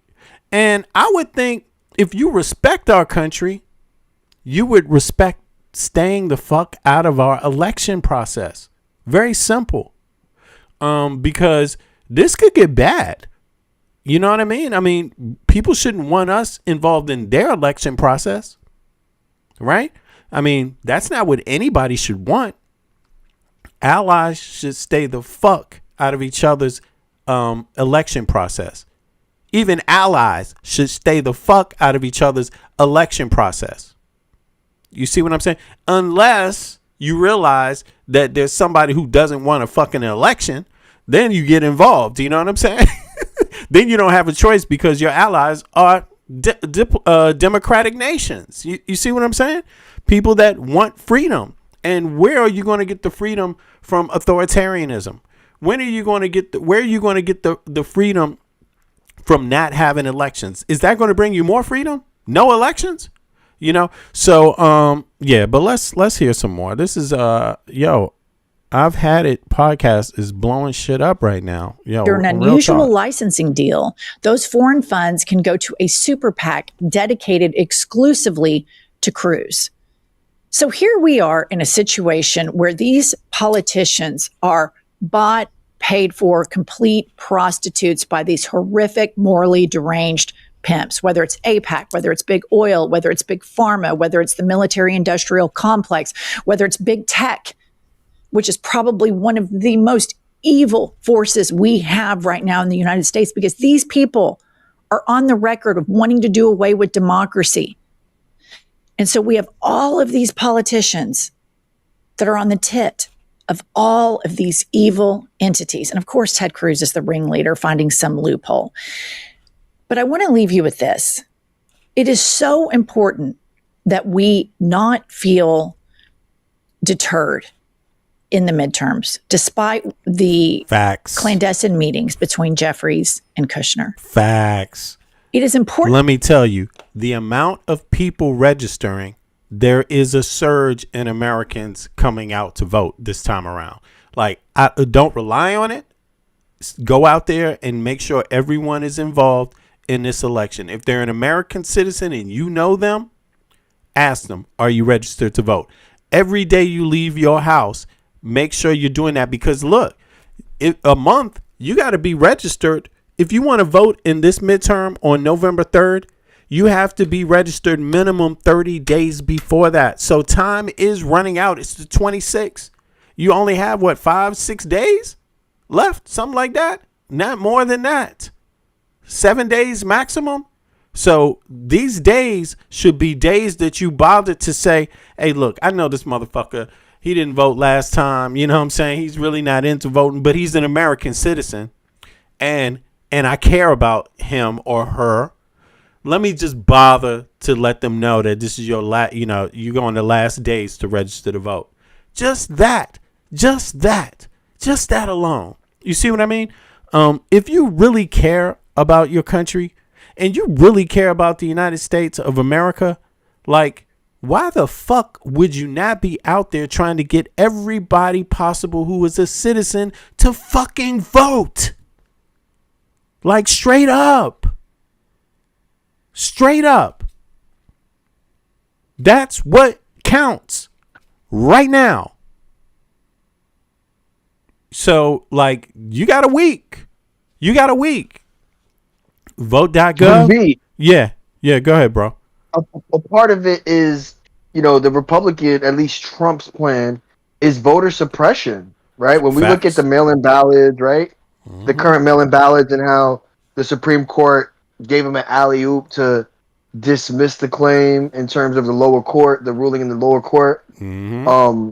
Essentially, they're waiting for voters to be disenfranchised in order for them to be able to sue the country and this administration, which is crazy because by then, guess what? The damage is already going to be done. That's what their ruling says. Yeah, that's what their ruling says, right? It's pathetic, bro. Yeah. It's pathetic. But that is their ruling. Basically, a week before this election is when we will find out whether it's okay for Trump to do what he's doing or not. So, you know how many people that they may have stopped from registering to vote? Listen, if voting didn't matter, Trump would not be going to the motherfucking Supreme Court right now begging them to let him stop mail-in voting. You bet that 100%. Listen, these goddamn billionaires who on any other day of the week and second of the day normally do not give a one mother effing shit about your goddamn ass. They care about this vote. They care big time. That is the one thing in the United States that can stop them from doing every fucking thing. Is just that vote. They're fucking scared. And they heard the news about people registering. They're like, oh, we got to shut this shit down. We got to do something. They scared, bro. That means independent media matters. It does. When fucking lefties stand up, shit happens. Shit happens. How many days have we been telling people nonstop register to vote, bro? Oh my gosh. This has been since May, April, we've been telling them to vote. Only madmen do this. Only madmen do this. I do this podcast after I come home from work. We do this shit every day, bro. Yes. Go ahead. Yeah, go ahead. What were you going to say? And, America doesn't have a voter fraud issue. It has a voter apathy issue. We have more voters who don't vote than what they do. That's a problem with America, right? The fact that more than half of individuals who are registered and allowed to vote don't vote, that is the biggest issue when it comes to American politics and voting. We don't have representatives. We don't have anybody on a galvanizing level to galvanize the individuals of America to want to vote. And we have seen I circle back to, my most current mayor election, Imam Dani. He galvanized people to go out and vote, right? Yeah, he did. Don't have he even had these Hotep motherfuckers out there voting. Yes. I'm gonna go vote for Trump, man. I'm gonna go vote for Trump. He had Tariq Nasheed out there motherfucking voting. Well, goddamn. No, and that's what we need, right? We have a bigger issue with individuals who are choosing not to vote. I'm sorry, I don't normally say that, but I'm just saying this is what they call them. I think it's a derogatory term, Hotep. Hotep, when you say it like that. But this is what they call them. You even had let's call them the hard-headed ones. How about that? Not hotel. The hard-headed. They even had the hard-headed motherfuckers that normally don't vote. Trump had them out voting and shit. The hard-headed black ones that normally don't vote. He had them out there voting. That's crazy. So get out there and vote. That's the truth. That's the truth. Just don't fucking vote for Trump again, goddammit. And please don't vote for anybody associated with Trump. Outside of that, register to vote, please. You got a week. You got 1 week left for the midterms to register to vote. Understand that. September 3rd might be your last day across the country to register. Some states may have a few more days, but just look at it as 30 days. In some states, that's the last time. You can't, if you want to vote in the midterms this time around, if you do not do it 30 days before November 3rd, you won't be voting in this midterm. So make sure you are. Somebody said they don't know how to vote. Go to vote.gov. It's easy. There we go. Vote.gov is right here. Let's throw it up on the screen again one more time for people that don't know. Vote.gov. You go down there and you just choose your state. It will take you right through the process. There you go. Vote.gov. All right. So let's say you're from West Virginia. Maybe you are. You click on West Virginia. Then you say, look at this. See, you boom, boom, boom, register or update your registration online. Like if your address changed or something like that, then you update, right? If you haven't registered in the last election, then you register. If you didn't vote in the last election, then you register. But either way, you go there and then you click here and you can do whatever you want. It will take you to your state's place online to register. So having said that, yeah. So anyway, you want to say one more thing about this before we get to the next topic? I want to hear what she had. Yeah, you were talking about if voting didn't count, then what? If voting didn't count, why was Trump getting new people to register to vote? There we go. Right. And why is he trying to suppress the voters that we currently have on file? Right. Right. With this mail-in balloting restriction, right, or these rules, if you want to call it that. Mm-hmm. You know.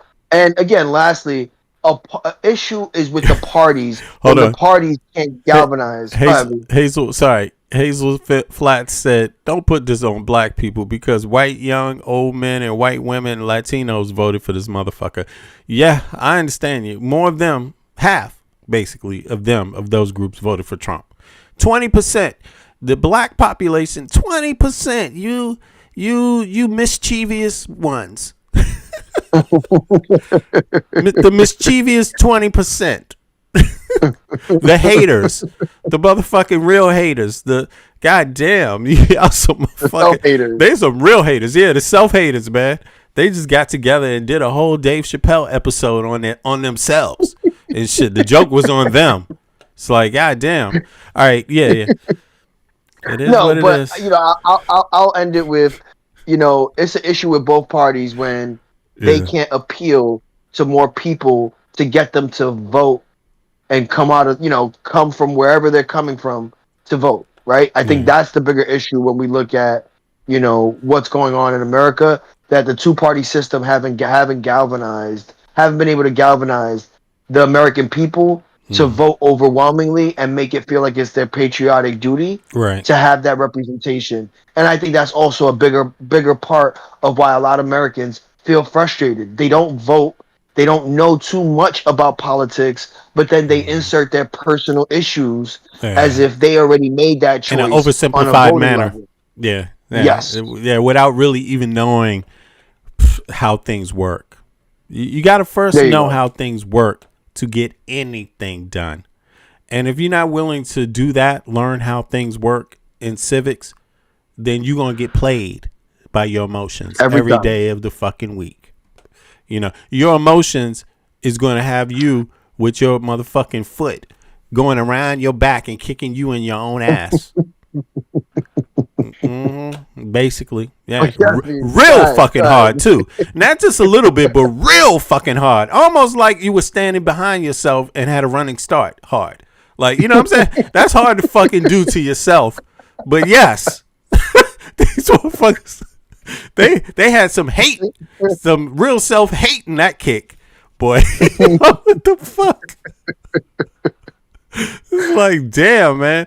But there's enough to go around. Yeah, the farmers, they did it to themselves too, right? You know, it's a whole lot of people that really kicked themselves in the ass real fucking hard. And you made it easy. It was like Russia didn't even have to kick you in the ass. You volunteered to kick yourself in the ass.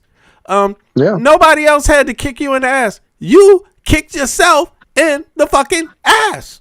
Like, how's that possible? How's that fucking possible? It is when you're fucking dumb, like, and not engaged in your own civics. That's what it is, man. Yeah. Like, goddamn. Yeah. And you're not intelligent enough to be able to know when something's disinformation or not. Take it easy, man. Goddamn. In the information age where information is the easiest to actually source at your fingertips in seconds, you still chose the wrong answer. That's crazy. That's like having the answers to a test and still getting them wrong. A lot of people are bigots. A lot of people are bigots, bro. Even Cubans in Miami was down there voting against motherfucking Cubans. It's like me, and they don't even speak fucking English really, and they voting against other motherfucking Cubans that just arrived and don't speak English. Yo, they got people that live in fucking Miami, a whole village that just speak Spanish. I'm not saying it's a problem for me. And they voting against the Cuban immigrants. Coming, telling them, speak English, motherfucker. It's like, you can't even speak English, yo. Habla inglés. It's like, damn. It's like that? You gonna say, habla inglés. It's like, okay. Damn, bro. I just arrived, man. What the fuck? Give me some time. Yo, they had the 20% black people talking about get off the Democratic plantation, y'all. Yes, they did. Yes, they did. And where did they get? They got on a real plantation. It's like they like sharecropping more than they ever been sharecropping, bro. It's like, god damn, is that what you talking about? No, fuck that. I'm not on no plantation, motherfucker. I vote, and I vote with precision. Okay, and you can't fool me. Yes, I did vote for Kamala Harris. Okay, I voted for her, and if you didn't, you were a goddamn fool. Just get it through your thick head, and don't make this mistake twice, because life is not motherfucking perfect. Okay, you are actually going to have to make a rational decision from what you got to choose from. That's what you're going to have to do. Okay, just like you do when you take your ass to that fucking job. Okay, See, some of you like your jobs. I like my job, but I'm just saying, you know, keep it real now. Don't act like your job is like you getting everything you want. It's just like, goddamn, I didn't get ice cream in the morning. I'm going to quit. I didn't get my latte in my fucking. I'm quitting now. It's like, hello. It's just a job. You can take it or leave. Damn, these people got real uppity when it came time to voting this time against Kamala. They were all of a sudden, they're like, hell no, I ain't voting against a woman. It's like, okay, damn. It's sad, bro. It's sad.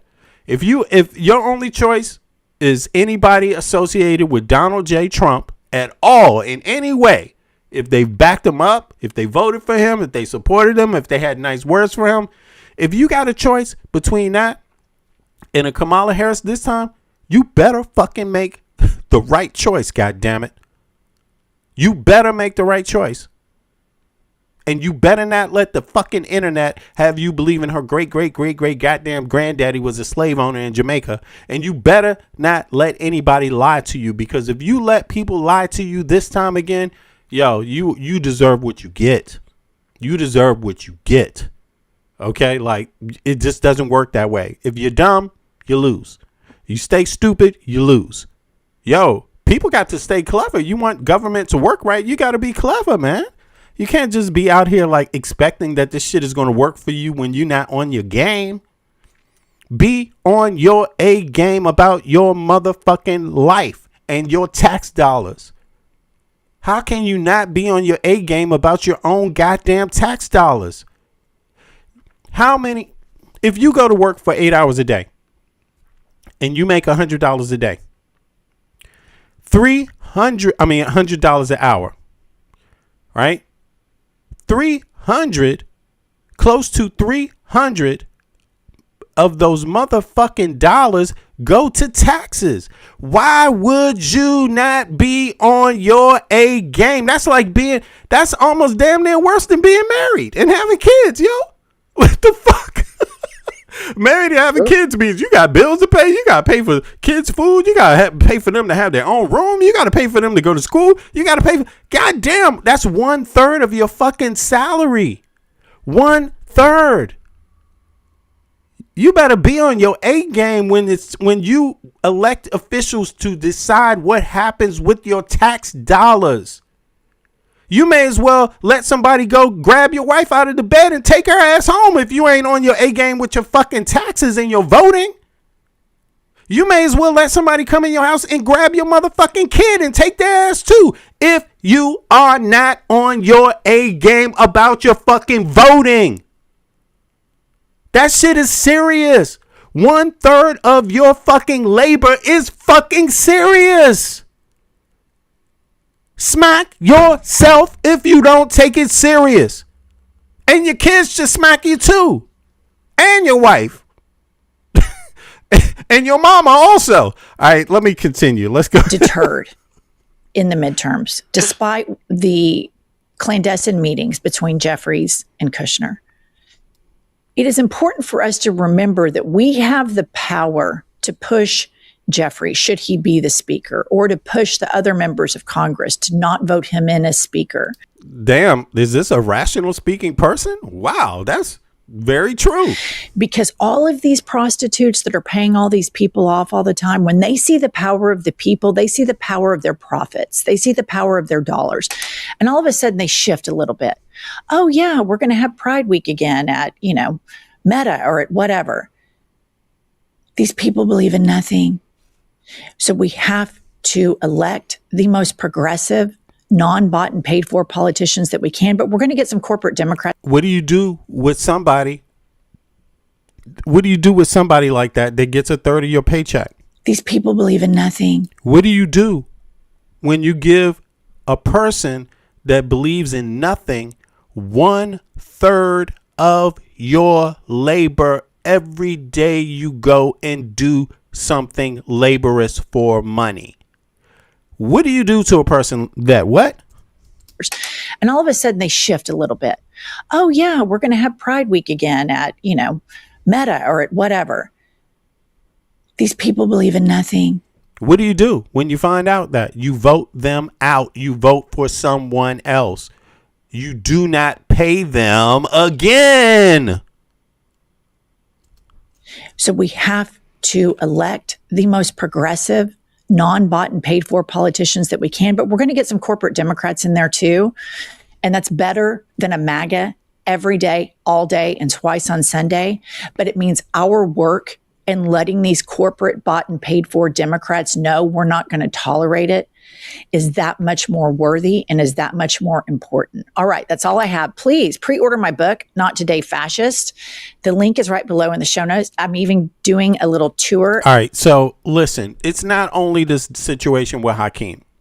That's just one thing, and I like the breakdown that I've gave right here because the reality is that these are elected officials. Your job as a voter is to make them do what you want. You are literally the boss if you show up to work, and showing up to work is voting. Showing up to work is paying attention to what laws they're trying to pass before they pass them. Be opposition to something you don't like, but communicate in your communities with civic-minded people. Also, don't just believe what you hear. Don't take the footnote version of a bill. Don't take that as being all you need to know. Get past the footnotes. Read the goddamn bills. Read them yourself. Take time. Form a club. Have one person each week, take turns reading the bills and explaining it. Have a nice little bill group where every time the next person in the group, they read that bill and explain it to everybody, in an email, whatever. You know what I'm saying? Be part of a club, a civics club. It's nothing wrong with that. That shit is just as cool. Guess what? I mean, I'm not suggesting you do this, but hey, A lot of motherfuckers go out and talk civics and meet like myself and meet a beautiful woman, for example. I'm a single guy. That might happen in life when I'm out there talking my goddamn civics. It's that important. I might meet somebody in the grocery store just incidentally, like, oh, by the way, you voting for this, and then you find out that, did you hear about this bill? And then you find out, like, damn, she's actually kind of fine. I didn't know she was this sweet. If she's single. I'm just saying, make it a part of your life. Make it a part of your life. You might go down to the store and say, look, I need to buy some music equipment this week. I got some shit I need to take care of. There's an instrument I'm missing or something like that. I got a couple of shops I can check out. Which one am I going to go to? Well, you go and you talk and you get to meet one and you find out, well, damn, this guy that owns this shop, man, this dude believes in my kind of politics. And plus, he's got some interesting gear here. Let me talk to him a little bit. He knows that we agree on politics. Let me ask him, how much he can sell me this instrument for, or what kind of deal I can get. Civics is a tool.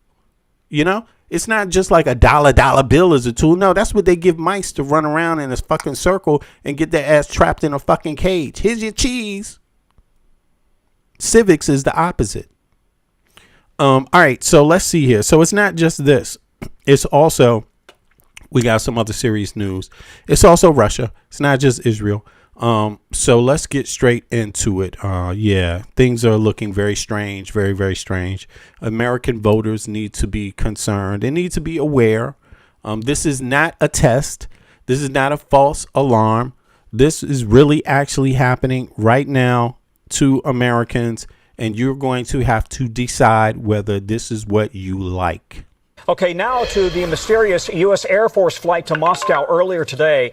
We now know that the plane carried CIA Director John Radcliffe for talks in the Russian capital. This is Radcliffe's first trip to Moscow since becoming CIA Director. A source familiar with the trip would not say who Radcliffe actually met with or why. It's now the third trip we know of that Radcliffe has made to a country considered an adversary. In May, he traveled to Cuba as the U.S. enacted heavy economic sanctions on that country. He also visited Venezuela after the seizure of Nicolas Maduro in the raid back in January. And there's the video of his Air Force C-130 flying into Moscow today. Flight tracking data shows the plane took off from Joint Base Andrews in Maryland on Sunday, then briefly landed in Riga, Latvia, before flying on to Moscow at 3 a.m. Eastern Time. The Kremlin says it has no information about that aircraft. NBC's Dan DeLuce joins us now. That's hard to believe, but nonetheless, Dan, based on Radcliffe's roles in Venezuela and Cuba, what kind of conversations might he be engaged in there in Moscow? Tom, when the CIA director goes on a visit like this to an adversary's capital, it's usually about, delivering a pretty serious message, a warning perhaps. And of course, Radcliffe is considered to be one of the more trusted people on the president's team. And you mentioned those last visits he made to Venezuela. It was very much kind of sending a message that the U.S. was ready to work with that new interim president after the U.S. military captured the previous president, Maduro, and brought him here to trial. And then when he went to Cuba more recently, it was clearly a stern warning to that regime to either make drastic changes or there would be even more severe pressure. In this case, what's interesting, Tom, is we haven't heard really a lot about Russia and the war in Ukraine much from this president in recent months, right? The whole focus from this White House has been on the war in Iran and all the difficulties that they're facing with that. Yeah. And so what's interesting is, is this about Russia's role and relationship with Iran? And so if that is, in fact, the case, this visit comes after the Trump administration vowed to tighten these sanctions against Iran, including countries that do business with Iran. And we know that Iran and Russia have been close. Is this, do you think, possibly a warning to Russia to stop trading with Iran?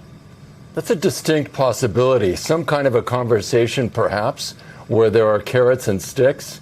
And the U.S. is saying to Russia, if you stop trading with Iran, perhaps there's some things that we can offer the Russians, perhaps more temporary lifting of some sanctions on Russia.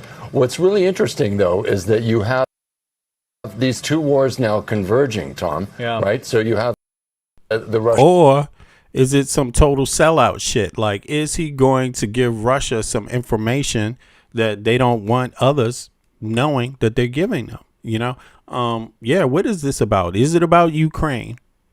What is it about? Is it about Iran? I mean, personally, me, I keep to the, I would say, and this doesn't just go for Hakeem, but for the sake of a joke, I'm going to stick to the Hakeem Jeffries theory. And that is, don't trust any politician. Not only politicians, don't trust anybody right now. Don't trust them. Do not trust. It is your country. You pay the bills. It is you that demands to know every fucking thing, period, from this point on. These people are corrupt. They are totally corrupt. There's nothing called belief that you can just throw on any of them and apply. Okay? They don't deserve that anymore. You would have to be a damn fool. You would have to be a fool. You know, so whatever this theory this dude is giving up, yeah, sounds great, but yeah, sorry, buddy. You're gonna have to work harder because people just don't fucking believe anymore. I mean, we're gonna vote. We're gonna vote because we're fucking tired of this bullshit. We're tired of it. But it doesn't mean trusting you on anything. So again, we're gonna see. We're going to see how this one works out. Let's see. Let me read some of the chat, by the way. Let me see here. Who we got in the place? We got Crystal, Empress, Oracle. What's up to you? We got Ziggy A. Ziggy A says CIA to Russia was to talk about Iran. Possibly. That's true. I mean, hey, what the hell? It's all theories, man. Let's throw it up in the air and see what lands.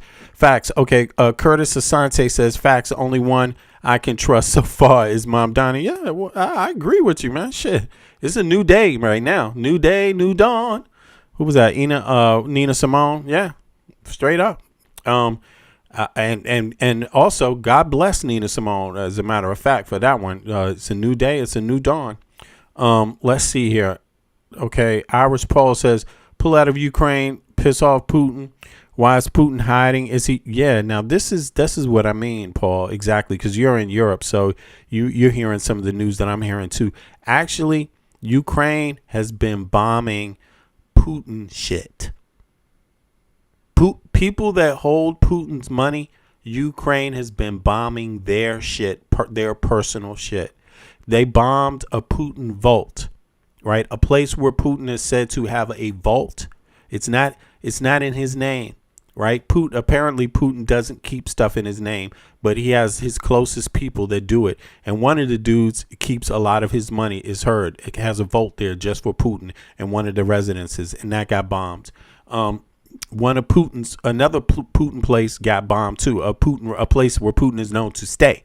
Not just where the money is, but where he's known to stay. So it's heating up right now. So I don't know what this is about. It could be about anything. The only person I have a little faith in is Mom Donnie. That's it. That's Curtis. Okay. Windsor said, I'm so glad I'll get to live my twilight years in capitalistic dystopia. Oh, yeah. Where's that at? Is it called Denmark? Denmark's a capitalistic country, too, man. We got universal health care, universal education. 5 weeks vacation. It's wonderful here, man. People can sell goods for as much as they want, anywhere in the world they want, back and forth. Yeah. Open trade here. We doing pretty good. Where you live, by the way? What kind of capitalism you living in? The slave type? Okay. Let me see here. Who else? That could have been old Jim from off the plantation talking about he loved capitalism. Or that could have been somebody being sarcastic. All right, so let me see here. Anyway, much appreciated. Daryl says impeach Trump. Hazel Flat says, I think it is the Libyan oil deal with America and Israel. Possibly. Let me see. Putin was just in Libya. Oh, okay. I didn't know that. Let me see here. Who else? Okay. Savage says Americans want to be Muslim nation. America. No, we don't. Who the hell told you that, man? Do you understand this? What is the percentage of Muslims in the U.S.? Do you even know what it is? You should. I do. It's 6%. It's 6%. What are you fucking worried about? You worried about 6%? Like, are you really worried about 6% of the population of the U.S. being Muslim? Like, damn, man, you must be scared of your own shadow, too. Be careful. You shouldn't carry a gun, motherfucker. I'll just tell you that. You might shoot an innocent person and shit. Is that a Muslim? Pow! Nope, it's a Sikh. Sorry. You know what I'm saying? What the fuck? God damn it. Anyway, let's go on. Let's continue. Oh, Windsor says Denmark isn't a dystopia. Okay, well, where do you live? Where do you live, Winston? You didn't answer that question. Where do you live? Yeah, it is. It's hyper capitalism, right? Oh, it's sarcasm. Yeah, I got you. True. Denmark's not a dystopia. True indeed. All right, I thought that makes sense. I got you, man. Welcome. All right, let's see here. Let's hear some more. I appreciate everybody. Do me a favor. If you haven't clicked the like button, please click the like button. That's how things get done here. More people find out the stream. More people. Also, if you haven't subscribed, do me a favor. Do us a favor here. Subscribe, because we are really about getting some good information out. Useful adult content here.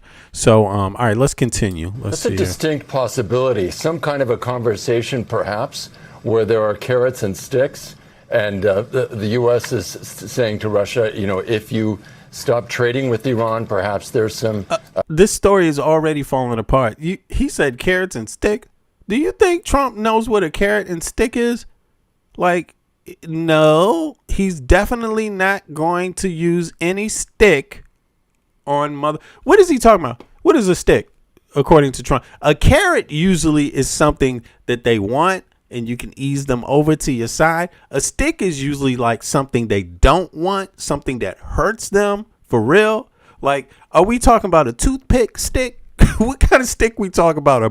A little ass like twig or something? Or are we talking about a branch that you just hit somebody with? I mean, what the hell? I'm sorry, it just doesn't sound right.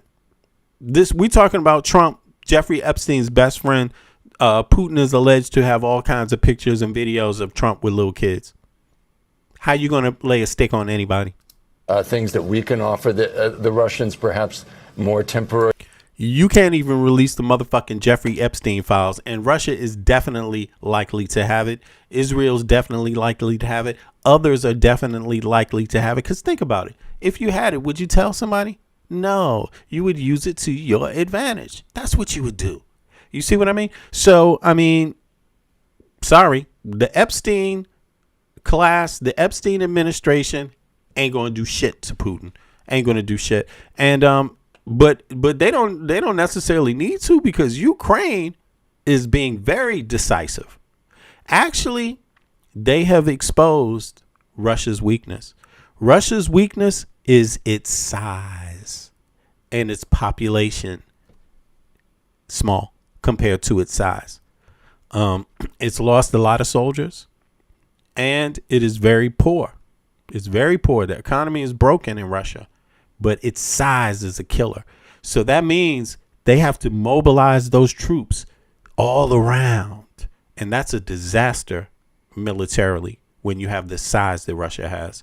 So, yeah, Ukraine is making them pay. Lifting of some sanctions on Russia.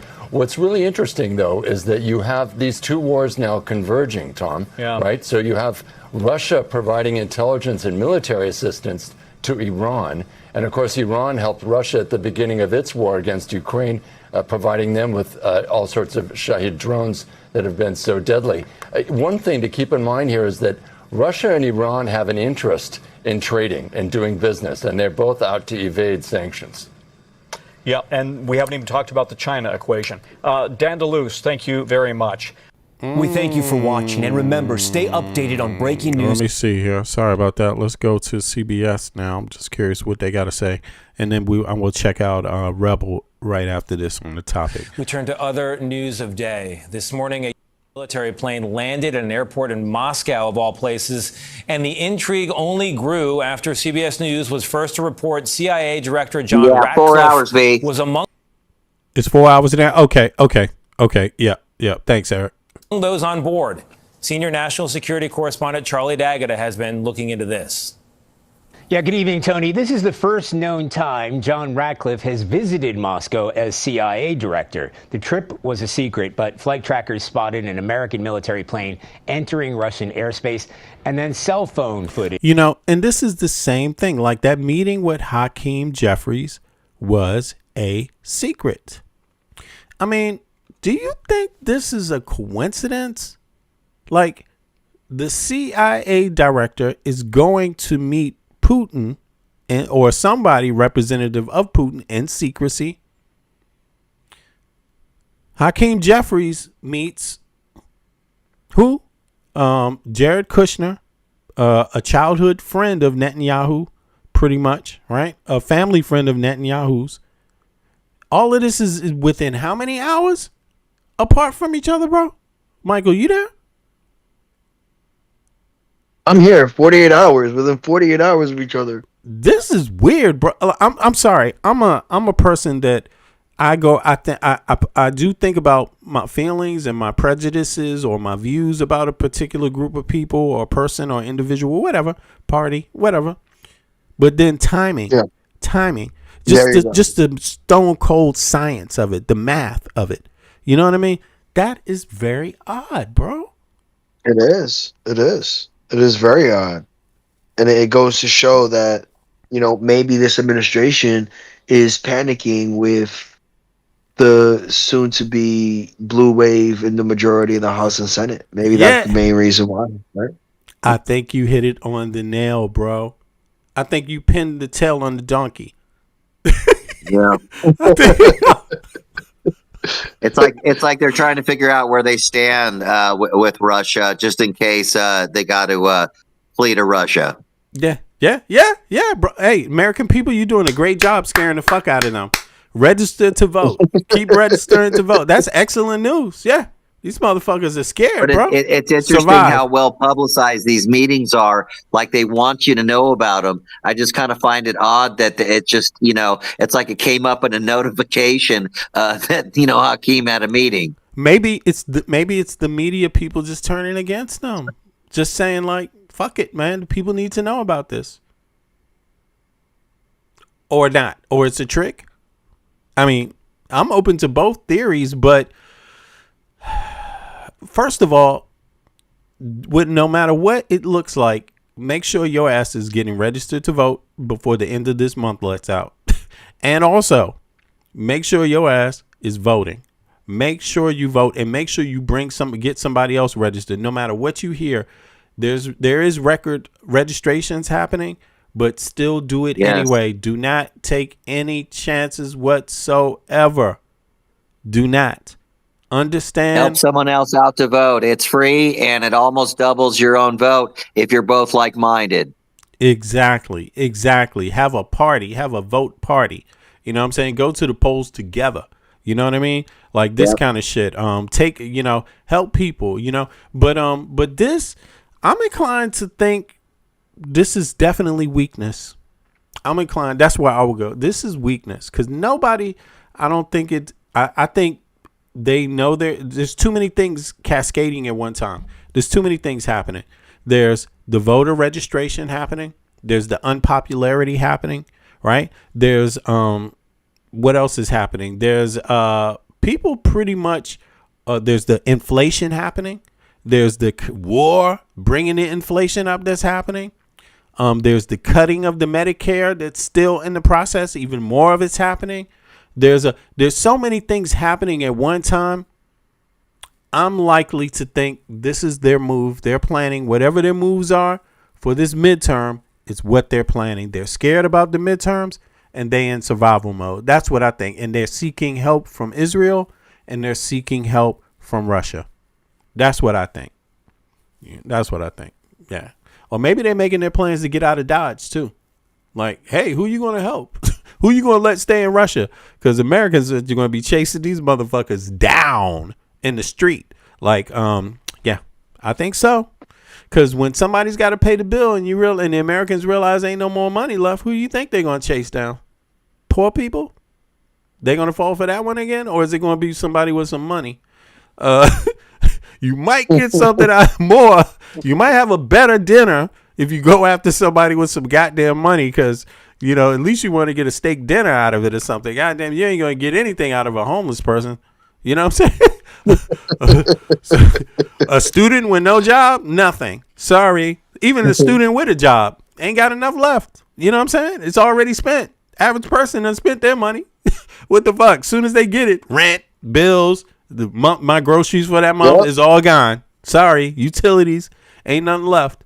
Yeah, I think it's fear, bro. I'm inclined to think it's fear. Desperation. Yeah. All right, let's hear some more. All right, let's hear some more. Emerged this morning, capturing. Somebody's mentioning that it has something to happen to do with the Kaliningrad buildup. Kaliningrad buildup? Yeah, maybe. You talking about military? Okay. Let me just drop this. Let's see here. Let me see. Kaliningrad buildup. Let me see. Who said that, by the way, Eric? BVRB. Okay, BB. Let me see something here. All right, 2 seconds. Let me see here. Yeah. Is there a build up in BVRB? Feel free to panel up, hop up, babe, and just get on Discord. Yeah, do that. Anybody can hop up using Discord. Okay, status of Russian forces in Kaliningrad, heavily fortified semi-exclave on the Baltic Sea, depends on whether you look at long-term weapon deployments or current ground troop strength. While Russia spent a decade prior to 2022 turning Kaliningrad into a formidable fortress, the ongoing war in Ukraine has dramatically altered the force composition. Yeah, I would imagine it's encircled. You know what I mean? Like it's yeah. In any case, they do have an outlet. You know what I mean? Into the Baltic Sea, but they're surrounded. You know, so it's like, you know, yeah. But in any case, troop reductions, ground force troop reductions. Before the full-scale invasion of Ukraine 2022, Russia maintained roughly 20 to 30,000 ground troops in Kaliningrad, primarily under the 11th Army Corps. European intelligence and defense estimates indicates that as much as 80% of these ground forces were redeployed to the Ukraine front lines. It is kind of a waste because, you know, you're dealing with the NATO's and more particularly the Nordic nation NATO's strong side. Like, they're there. All their troops are there, right there in the Baltic Sea. So, you know, it's kind of like they're waiting. You know what I'm saying? I mean, like, if Russia tries to attack one of these Baltic nations, there's going to be a tremendous forceful reply. Like, seriously. Like, so, I mean, they're expecting, and they're even talking about expecting an attack right now. But maybe that's where the story is going, right? Equipment losses. It says here that it says there's nothing going on there. Let me see here. Yeah. Let me see. Strategic long-term build-up. Despite the drain on infantry and tanks, Russia's air defense, missiles, and naval capabilities remain largely intact and continuously modernized. So that might be what you're talking about. Yeah, it could be. A MiG-31 aircraft is there. Hypersonic missile. Okay. Air defense, advanced S-400. Okay. S-1, Pantsir S-1 also. Electronic warfare. Russia's activity utilizes electronic warfare assets in Kaliningrad to jam regional GPS. Yeah, I would be betting that Russia does not want to fuck with these Baltic states. That's what I would be betting. Not in technology, not in nothing. I think anything they have sitting there is, you know, the EU can figure it out and reverse it. It sounds like Russia's getting drained. Yeah, I mean, it just sounds like Russia's getting drained. They're too stubborn to admit they lost, and they have to make a big decision now to pretty much go all in or pull out. Or pull out, you know. And the EU, you know, and Baltic states. That, I mean, think about Finland. I mean, aren't they one of the main? And what is it? Is it mathematics or physics? Physics. You know what I mean? So don't sleep. It's not like they can't figure some shit out. They can figure out a whole lot of shit, you know. And yeah, these Baltics, scientifically speaking, weaponized speaking, you know, I don't think it's wise for Russia to just have their shit sitting out there and like, here, look at what we got. You know, come and spy on this. Like, I don't think that would be wise. Yeah. But in any case, that's an interesting point, though. That's an interesting point. All right, but let's hear think about it. It's been, you know, almost like 5 years now. So it's costing them a lot. And they think over like 1 million soldiers. It's been an embarrassment. Only would a sociopath be like, yay, we won. It's like, man, you got played. Like, being played is not winning. Like, what the hell? What the hell? I mean, Putin, it goes to show you narcissists can't help it though, bro. They can't help it. The ego won't allow them to quit when they're ahead. It just won't allow it. You know? No, he's too stubborn. Then you combine that with just being Russian, and it's like, no, he just can't stop. I think, you know, I heard that there's a coup in the midst, bro. In Russia. That's what I heard. I heard it's getting bad for him. They tried before. They did try before. Yeah. I think this is really how it's going to go down in Russia. Like, for real, for real. And how most people would want it to go down. Yeah. I think it is that simple. Like, I don't think he's a happy man right now. Maybe they might be trying to help Putin out some way. Like, I'm not sure what's going on, but obviously it's two corrupt governments making a play. Let's just call it like that. It's two corrupt governments making a fucking play. You know what I'm saying? Like, nobody else can depend on them. Nobody else. All right, let's hear some more. C-17 Globemaster flying over Moscow. So the city is regularly under attack by Ukrainian drones, and CBS News has learned U.S. officials asked the Ukrainians to suspend attacks while Ratcliffe was on the ground. Sources said the CIA director was there for meetings, but did not specify with whom. The visit comes just 2 weeks after U.S. Marine veteran Robert Gilman was released from a Russian prison. At least 6 Americans are still being held. Russia is also an active trading partner with Iran. On Monday, the White House warned countries to stop doing business with the regime or risk being sanctioned. Russia today denied any talks took place. Tony? Charlie, thank you. Well, damn, that was a heavy denial. All right, now let me see. This is Rebel HQ. I just want to see what they came up with. Let's see here. All right, let's see. Let's go. You are looking at a U.S. Air Force C-17 Globemaster aircraft landing at Moscow's Vnukovo Airport. It's the type of plane that carries high-level U.S. government officials. Soon after the arrival, drivers in Moscow recorded this video of a U.S. vehicle motorcade speeding through Russia's capital bearing plates from the U.S. diplomatic mission. Then, news organizations in the United States reported this. Sources tell ABC News CIA Director John Ratcliffe is in Moscow for meetings. A flight tracking service shows a U.S. Air Force plane originating from Joint Base Andrews flying into Moscow. And now a source says Ratcliffe... Yeah, survive 2025. Yeah, you heard that. U.S. asked Ukraine for a stand down. Yeah, this is you heard right. You heard was right. on that flight. That's right. As CBS News reports, CIA Director John Ratcliffe on secret trip to Russia.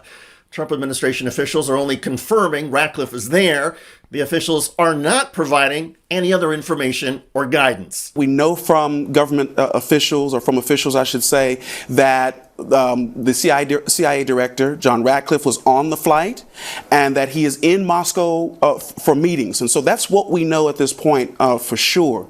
The big question now is, what are these meetings? Can anybody say honey pot? This is Ratcliffe's first trip to Russia, and the last time a CIA director made an unannounced surprise visit to Moscow was in late 2021 when then CIA Director Burns traveled to warn Russian leadership in person against launching an invasion of Ukraine. The warnings from Burns were ignored. The trip to Moscow... Whoa. Hold on. Unannounced surprise visit to Moscow was in late 2021 when then CIA Director Burns traveled to warn Russian leadership in person against launching an invasion of Ukraine. The warnings from Burns were ignored. Yes. The trip to Moscow... And one other thing, we have to warn Ratcliffe. Man, keep your dick in your pants, man, please. Whatever you do, leave your dick in your pants, man. Don't put it on the table. Don't accept any prostitutes from any Russian espionage operation. Okay, you just have to say that because obviously so many of these people got caught up with it. You know, it's a plague. Men with dicks is a plague in U.S. government, yo. Like, seriously, I'm not bullshitting you. They put it down on the table and they get blackmailed. They get fucking blackmailed. And then they do all kinds of things to cover it up and protect each other. It's sad, man. It's sad. CIA Director Ratcliffe. Got to tell him, even the CIA director, yeah, man, keep your dick in your pants, bro. Comes as members of NATO have reportedly picked up intelligence suggesting that Russia may be preparing some type of attack against the Baltics, including Poland. Yo, now who was it that just said this? Who said this, Eric? We just talked about this. Let me go back in the chat. You said it was B. Who said this? We mentioned the name.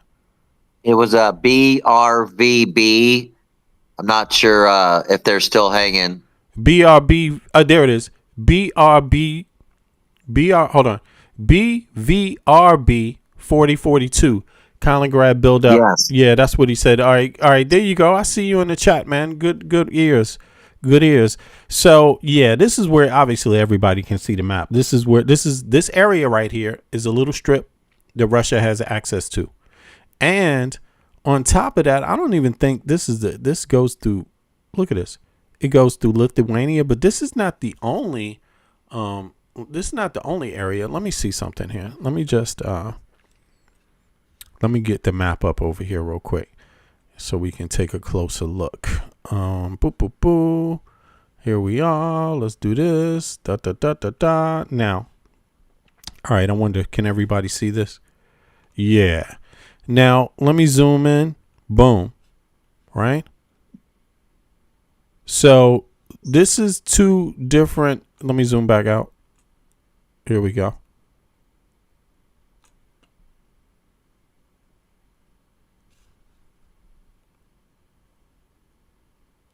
How come I don't see Latvia up here on this screen? Here we go. Here we go. Here we go. Here we go. There it is. You see that? You see that? It's just north. That's south. No, it's south. St. Petersburg is north. So Kaliningrad is down here. You see? You see this? Look. You see that? Lithuania? You see that, right? Well, compared to where they're fighting. Yeah, so that's north of Poland. They're talking about Kaliningrad, north of Poland. You see? Can you see? You see that? You see where it is? Hold on. Let me pull it up on the screen a little more. So you see right here is Kaliningrad.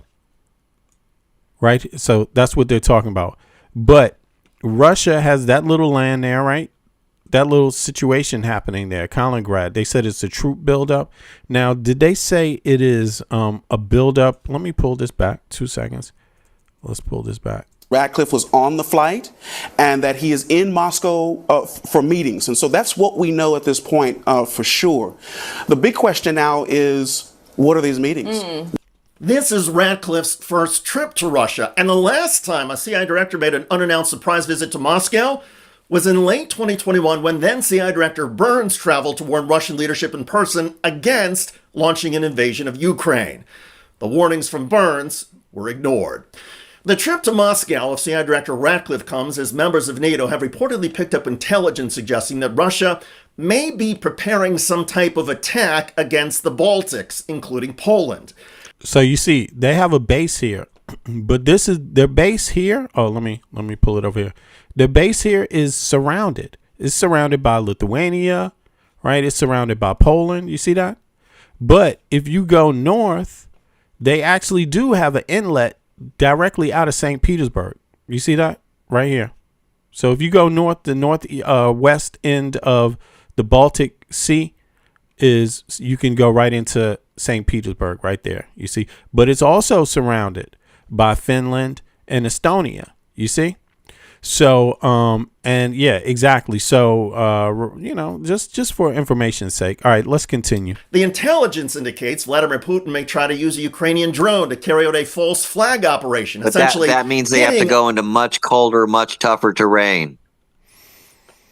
Well, if they start a conflict right now, it will go on until the winter. Obviously, it probably go on for years. You never know, man. But one thing I definitely know is that Estonia, Latvia, Lithuania, Finland, Sweden, Norway, Denmark, Poland, they are not playing around with this. They are not playing around. They are definitely, if Russia should be cautious, because these countries are already speaking about their capabilities and their willingness.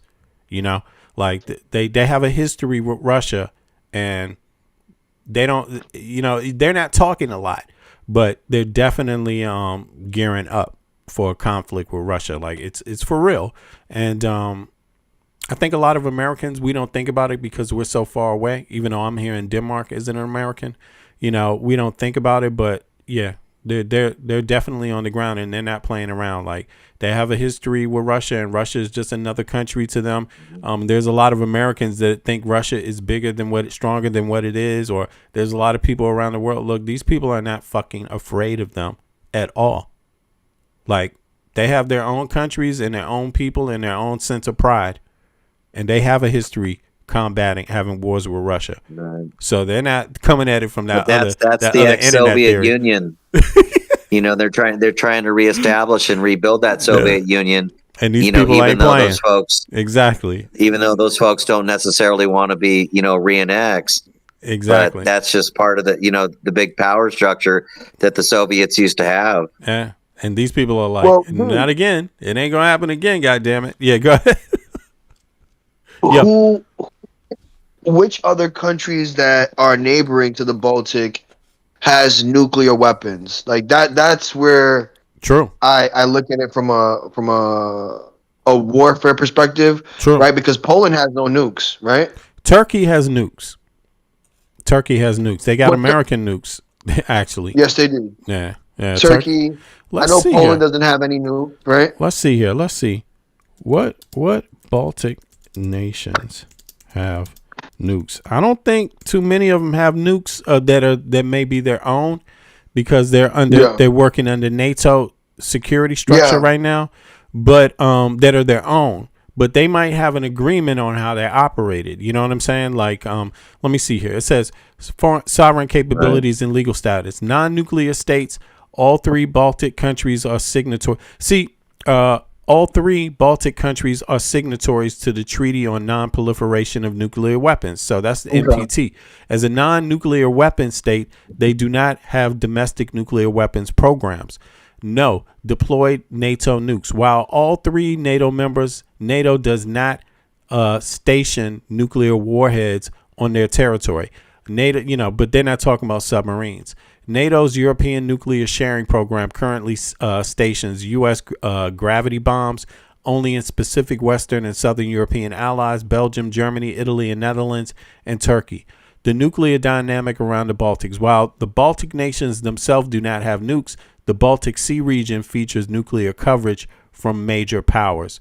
Russia maintains nuclear capability, right? NATO extended deterrence. Baltic states are covered by NATO's nuclear umbrella under NATO deterrence doctrine, a nuclear attack against any Baltic country. So you know that. Then recent deterrence debates. NATO's countries have engaged in strategic discussions around expanding nuclear capability, aircraft hosting, or nuclear. But this is what I would say. People think about nukes, right? And because obviously you want to know, like, can Russia threaten these countries with a nuke? Like, can Russia just say, if you don't do this, we're going to nuke you, right? Don't expect these people to stand still while that motherfucking nuke is in the air. That's all I'm saying. You do not expect them to stand still. They ain't going to be like, there's going to be immediate action. Immediate. Like, yeah, bro. I only asked because the CIA, like, if the CIA is meeting, right, in Russia, right, they're still fighting a war that they're losing in Ukraine, but still trying to hold the war on two ends of conflicts, or trying to start another conflict, with Baltic countries like Poland, right. like we spoke about before, the only reason why any other country doesn't topple Russia is because of their nuclear capabilities, right? Not that it'll happen, because then that'll open up a whole. Yeah, they're not like that's looking World for a War. fight. They're not looking for a fight.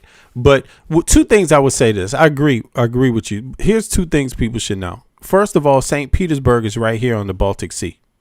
Right? So, I mean, you could let's say in theory, they could say we're going to nuke Estonia, or we're going to nuke Finland, or we're going to nuke Latvia, or we're going to nuke Poland, right? Look, first of all, ain't none of these countries going to sit there and wait for a nuke to drop. They're going to immediately launch strikes immediately on St. Petersburg. Any city, they're going to do other shit. Why? Because that's how close they are to each other. They're in striking distance.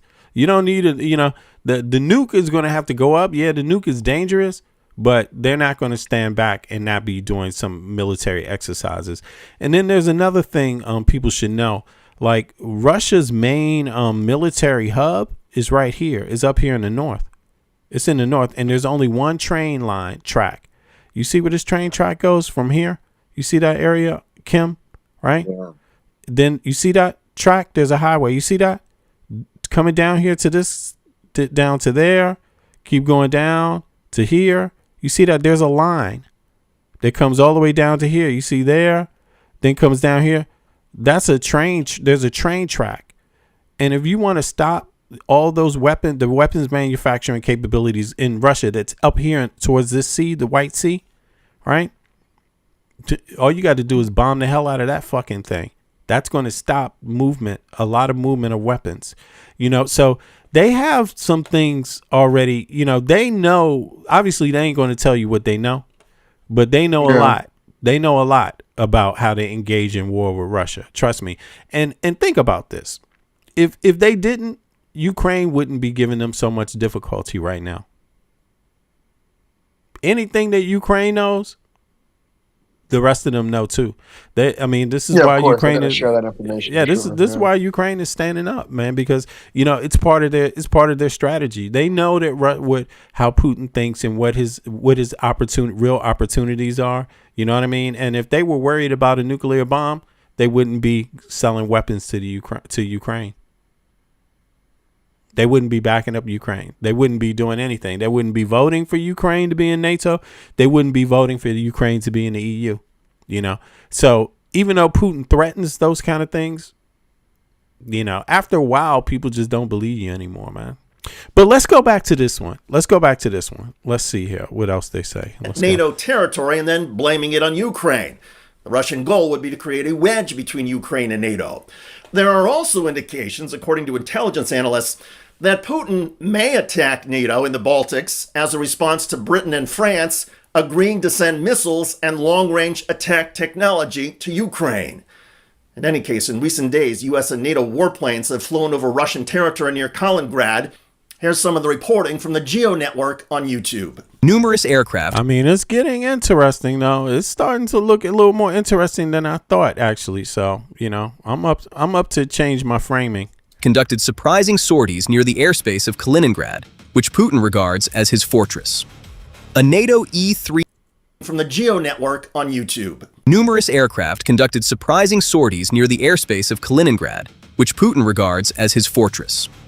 A NATO E-3A AWACS aircraft, serving as the brain of the operation, managed all air command and control in the region from a single center. However, the element that truly stood out was the U.S. Air Force EA-37B Compass Call electronic warfare aircraft, which was pulled directly from its mission in the Middle East and landed at Poland's Powidz base. This aircraft conducted an uninterrupted orbit flight for a full 2 hours west of Kaliningrad. The EA-37B's mission was not merely to listen. When necessary, it could blind and deafen enemy radars and communication networks. During those critical 2 hours while this aircraft was airborne, all communication systems at the headquarters of Russia's Baltic Fleet in Kaliningrad were likely placed under severe pressure.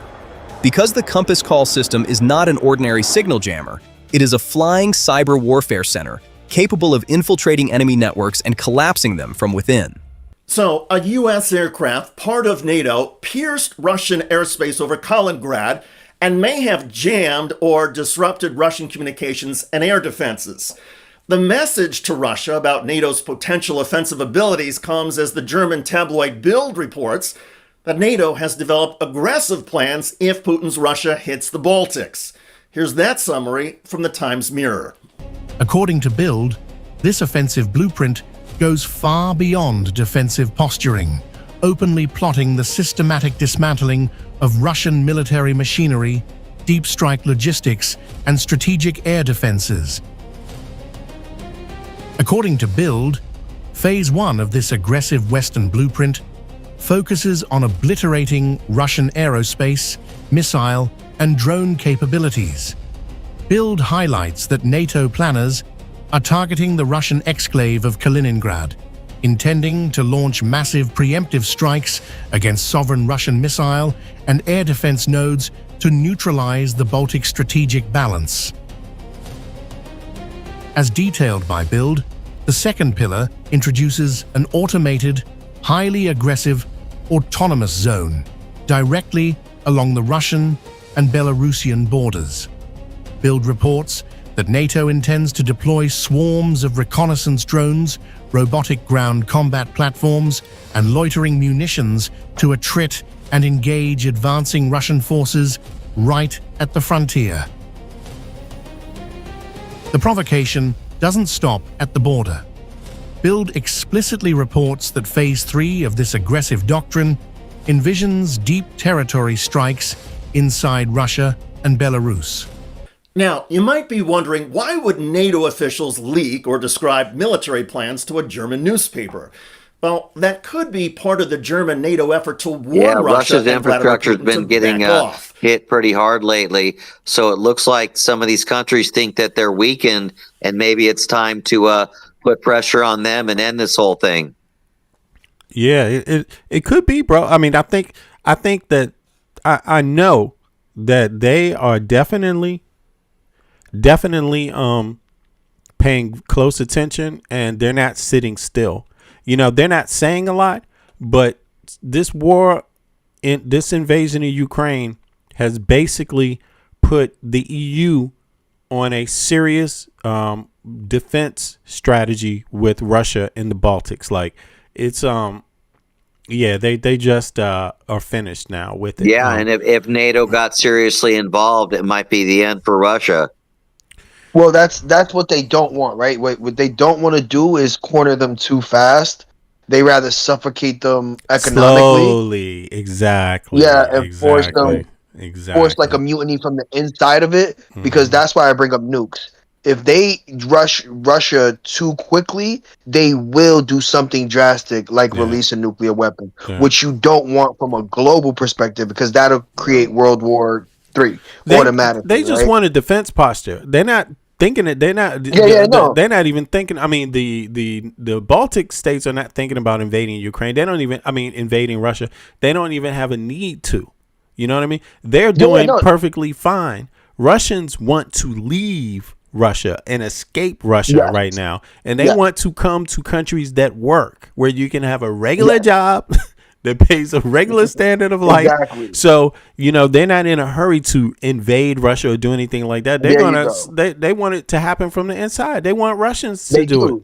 Yes, exactly. You know? That's what they want. They want the Russians to, you know, be forced to leave or force a mutiny from within, you know, that while Russia is fighting an intense war with Ukraine. It's close. Because if NATO were to rush them, that'll give Russia a justifiable way out in terms of using nuclear weapons to say they felt threatened on all fronts, right? Which you don't want, right? From a strategic point, they don't want that. They want to continue to suffocate them. They want to continue to, you know, hinder their aid, you know, whoever's aiding them. They want to put sanctions on them or create economic uncertainty for, you know, countries like China in terms of their aid to Russia, right? Slowly start cutting them off economically from their funding that is allowing them to continue to maintain this war while Ukraine fights on the forefront directly with Ukraine, while NATO members stay out of it but support in different ways in terms of cutting them off economically, right? Because if not, then Russia has an out and say, hey, look, all you guys jumped into the war. Now I get to use something drastic and then change the whole, warfare in terms of how it's being played out right now. But yeah, go ahead, guys. Facts. Yeah, I got you. And I think this situation here, the logistics alone are not in with this conflict. You got to understand. Let me pull the map back up. I mean, there's something that is greatly going to matter when it comes to defense, when it comes to assault, or any of that shit. Right? It's something that's really going to matter here, and that is if the EU is this area here. The EU. I don't know if people can see it, but let me pull it down on the screen. There's the EU. They're all right next to each other. There's not a logistics hurdle here. Not with manpower, not with forces. Just when we're talking about EU, the EU has 450 million people. Russia has 150 million people. So that's one logistics nightmare, manpower. And even if you had to get manpower involved, North Korea would have to send their people all the way from here, all the way over here to fill in a gap. China would have to send their people from here. I mean, yeah, you would have to do that. But listen, do you think that is not going to this is not what China wants to do? They don't mind sending a few bullets, but they're not trying to do anything else because they want something else that's at play. Yeah. So yeah, but you do have some countries that are nearby, like Georgia, that still have some, loyalties to Russia because of the Belarus past. as well. Yeah, Georgia, and Belarus, right? And that's why some of these countries kind of have mixed loyalties. True. I mean, but I don't think that that is true, but I don't think they're in a position to I mean, I'll put it to you this way. They could, but it's kind of a logistics disaster, bro. I mean, exactly, and it's not beneficial to them on an economic level. Yeah, do you know because they'll be cut off as well, right? Yeah, and do you know the EU has the second strongest economy, the second biggest GDP. The EU. Do you understand what kind of might? And they got 450 million people. Don't you think they can generate enough energy, mass, to be productive enough to defend themselves? And I mean, that's all I'm saying. They got the money to produce weapons. They're producing a lot of weapons right now. They do have a military. It may not be a joint military, but under NATO, it's joint. But the moment they find out that NATO is not reliable, they're going to scrap that. Immediately. And with America having its isolationist rhetoric and pushing that isolationist rhetoric, that only reinforces the EU's defenses, right? And their need to increase their spending in their own defenses, right? Exactly. And also, like you said, China is more of a soft power than hard power. The last thing they want to do is get involved in a war that they can't gain from landmass wise, right? They're still worried about Taiwan. They're winning doing trade with people, bro. They're winning doing trade. Why would they want a different situation? Exactly. So they're doing trade with everybody. Why not let that play out? You know what I'm saying? And make some money and prepare for something in the future, where Russia, they decided to do their shit right now and drag other people into it. So I just think logistics is just, I'm sorry, man. We talked about this before. The difference between the outcome of the Cold War. The difference in the outcome of the Cold War. Different groups had different philosophies and different objectives, right? But Russia lost in one key area, logistics. Its ability to keep financing it, to keep sending weapons to it.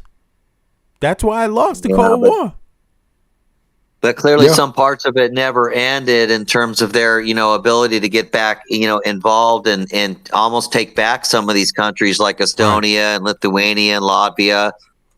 They might just be on the brink. Well, you think they on the brink of Lithuania and Latvia?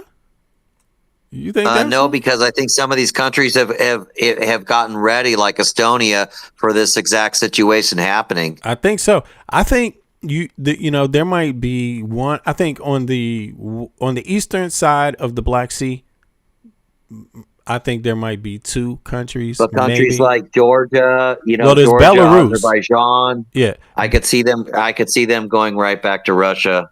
yeah, but that's they're on the eastern side of the Black Sea. Right. But you got Belarus. To me, it seems like Belarus is like, the one that they're thinking about the most. But then you got some small troops in Moldova. There's a question about Moldova, or a small area next to Moldova, somewhere in that area, some area that's split, there. But I mean, you do have some there. It's not like there isn't a chance of people doing whatever they have to do to survive. But I just don't. I think pretty much.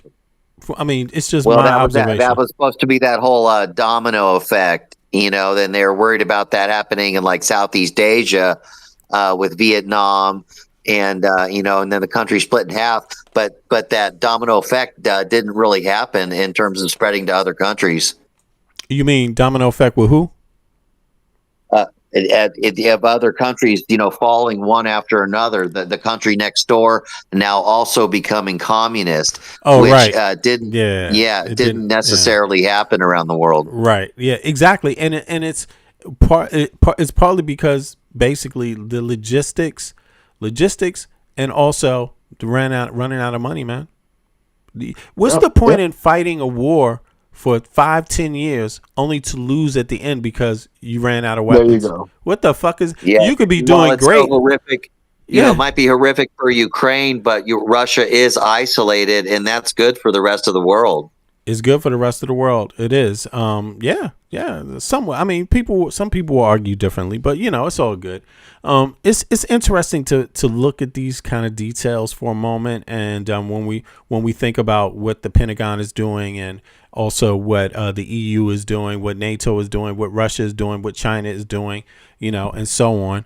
But all right, let's see. Let me hear a little more about this, though. This Russian trip. Let's see. The visit of USCA Director John Ratcliffe to Moscow could be another effort to warn Putin not to mess with NATO. The danger, of course, is that Putin may disregard Ratcliffe and NATO and conclude that all of this is mere bluster. But if a U.S. aircraft actually jammed Russian defenses and communications recently in Kaliningrad, there is a certain reality NATO may be able to underscore to Putin. Regardless, there is a certain urgency in NATO capitals and in Washington, D.C. now regarding Russian President Putin. And that urgency has been underscored by the sudden visit to Moscow of CIA Director John Ratcliffe. By all accounts, NATO and Russia are in the midst of some remarkable tensions.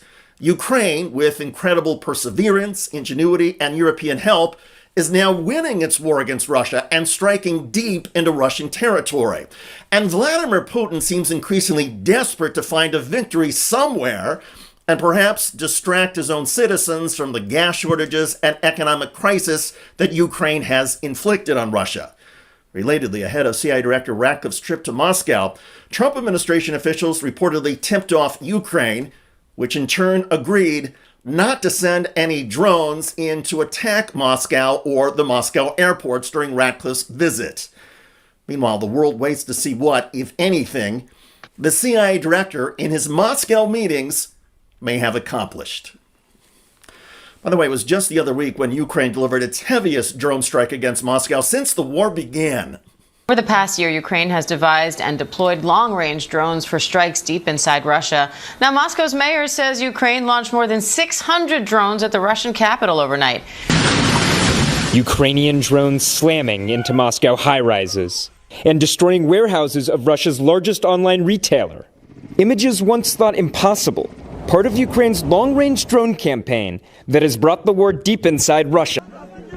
Wild Berries is one of Russia's most important household names, and it's Russia's also biggest online retailer. So the warehouses that they're hitting are essentially these incredibly huge spaces that hold the goods of hundreds of thousands of sellers who use the company as a platform to sell online. The strikes have been happening regularly since mid-July, sometimes once a day. Ukrainian President Volodymyr Zelensky says that the reason behind the strikes are the fact that Wild Berries is selling tactical gear, night vision goggles, helmets that are intended for the special military operation. That's the euphemism the Russian government uses for its war in Ukraine. However, there's another layer to this. Clearly, Wild Berries is a very important economic target. It's like how the U.S. doesn't want to say it's got a war with Iran because technically they're supposed to go to Congress or some shit. And its distribution of warehouses around the country really brings home the war to many people who see those warehouses up in flames. Check out that video at the link below. It generated a lot of comments. Those warehouses up in flames really brings home the war to many people who see those warehouses up in flames. Check out that video at the link below. It generated a lot of comments on YouTube. One of the most popular from Mera, who noted the UK and France's military support of Ukraine and wrote, "The mantle of democracy shifts to Europe. Godspeed to them." Indeed. Yeah, okay, well, that's actually pretty interesting. I haven't followed that story. So I'm just hearing about it right now. Well, I heard about it in the last 24 hours and I'm just getting the chance to peep it right now. But it's been interesting to catch up. And I don't know, guys. I think we need to shut it down until tomorrow. Yeah, until the next stream. But yeah, 5 hours, babe. Yeah, it is always more things I wanted to go over that are also recent. Yeah, that's, but it's only so much you can do in one time. But listen, I'm going to say this again. If you're not registered to vote and you see this stream, whether you're watching right now and you're not registered to vote, or you are actually watching it in the replay version of this stream, understand something. You need to register to vote. Every other American citizens need every American citizen to come out to vote. These people are shook. You got to understand that this is the only time where you have them shook. And that is the fact that your vote counts just as much as fucking Elon Musk's vote on this day. You got to understand, Elon Musk only has one. He might have $1 trillion and you might have $1, but he only got one vote and you got one vote. You have to understand that. So get out there and vote, and don't let any stupid fucking moron tell you that it doesn't matter. Shut them down. Let them know you ain't dumb. This is the best offer you got, is when the day when your vote is equal to Elon Musk's vote. Every other fucking day, there is zero equality for your ass. So take advantage of the one time that there is some equality here, right? We still have the Electoral College, but you better deal with this shit first if you want to deal with that. Yeah, you could deal with that in the midterms. You don't have no Electoral College here. God damn it. This is the midterms anyway, right? Yeah, this is the midterms. The haters almost got me fucking jaded. Yeah, but what about the Electoral College? Bitch, this is the midterms. Stop making up shit. What the fuck? This is one man, one vote right now in the state. Okay, bring your ass out to vote. And and you only have until 30 days before November 3rd. Different from state to state, but let's say to keep it safe, on September 3rd, you better have fucking registered. Otherwise, you won't be able to vote. Most of you won't be able to vote on November 3rd. If you're not registered by September 3rd, and don't wait till September 3rd now. I know some people listening, they're like, I got till September 3rd to register to vote. Yeah, fuck it. I'll do it on September 3rd. No. Do it today. Do it this weekend, by this weekend at the latest, goddammit. And you could do it online. Yeah. Vote.gov. It's right here. Vote.gov. Very simple. You go right here. You go through here at the bottom. You find out what state you in and shit, blah, blah, blah. I ain't going to Florida this time. But, actually. And help someone else that isn't registered. Just do it together. Right. You click on do that. Do it together. You click on your state. Let's say you're in D.C. Fuck it. Right. I'm from D.C. Here we go. You click on your state. Then it gives you the option. It tells you right off. You can register to vote or you can register online. And then you go down here to the bottom and say, you know what? I'm going to register or update. And you click that blue thing right there. Boom. And you go right to D.C.'s voter registration page, their official page. This is exactly where you do it online, and the only place online, pretty much, I believe. This is DC's local government registering to vote. This is the this is the District of Columbia Board of Elections voter registration application online. It's the government's one. This is the people that really do it. Okay. So go there, and it's the same thing with any other state you go to. You come down here and you click on any other state, and you will get to the same information. So do everybody a favor, do your country a favor, and register to vote, and make sure you vote on November 3rd. But register to vote before September 3rd for sure. Don't wait a day after. And also review the information. It might be different from state to state. Let's see here. If I click on Minnesota, let me see. Yeah, see, it says 30 days. Now, this is Mississippi, right? Don't wait more than 30 days. See what I'm saying? Like most of the states is going to be 30 days. Let me go to, let me see here. DC, what does it say in DC? Maybe DC might be a little different. 21 days. You see what I'm saying? So just to keep it safe, everybody, 30 days. And please don't even do that. Do it with 20 days left. Okay. Make sure, do it with 40 days left, 50 days left. Do it now. Do it tomorrow. Do it by the end of this weekend. And then we're going to see how things turn out in democracy when everybody does that. All right. But on the other news, I'm out. We're going to catch up with everything else in the next stream. There is some stuff about others, other shit going on, Tate Brothers and blah, blah, blah. But in any case, we'll deal with that tomorrow. I appreciate everybody for coming out in the chat. Let me give some shout outs. There's Survive Warrior is there. Johnny the Monkey, what's up? Gen C, what's up? Who else is there? Thanks, Master B. Yeah. I appreciate you, Eric. Also appreciate you also, Michael. Definitely both of y'all. Y'all want to say anything to folks before we time out? Yeah, folks, recognize that in many of these races, the Democrats have only lost by about 2 to 5%. Yes, they've been close, but they still lost. And I think a new study said the Republicans actually won about 70% of the time. So they're pretty good at winning. And so it's not like they need to overwhelm the vote. A lot of these could be very, very close to being flipped and won with just a little bit more registrations and a little bit more voting. There you go. So don't take it for granted, your vote. And your vote is equal to Elon Musk. Both of you only got one. So, and you ain't got no electoral college in the midterm to think about. So your one is more really one man, one vote right then. So make sure you get that taken care of. Yo, Michael, you want to say anything? Plan your week out. November 3rd is obviously the day. They should have early voting starts in October, the last week of October, 2 weeks before November 3rd. So around the 20th, 24th of October, you should have early voting. So if you can get it out the way early, please do. So you don't have to worry about long lines on election day itself. But even if you haven't voted in your midterm elections in the past, now's the time to change that.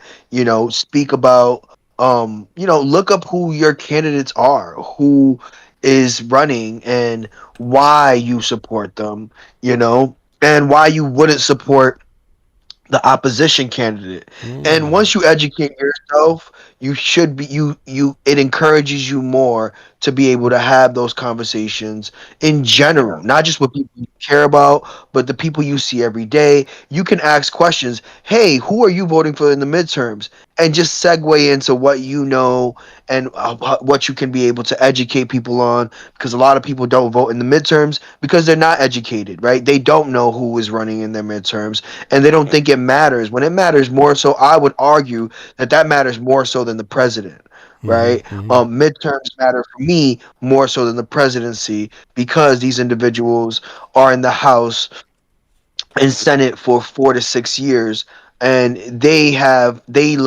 outlast presidents, right? And they're the ones who are putting the checkpoints and balances that we have in our system. They're the ones who control the spending and what we spend on them and what gets approved in the spending bills.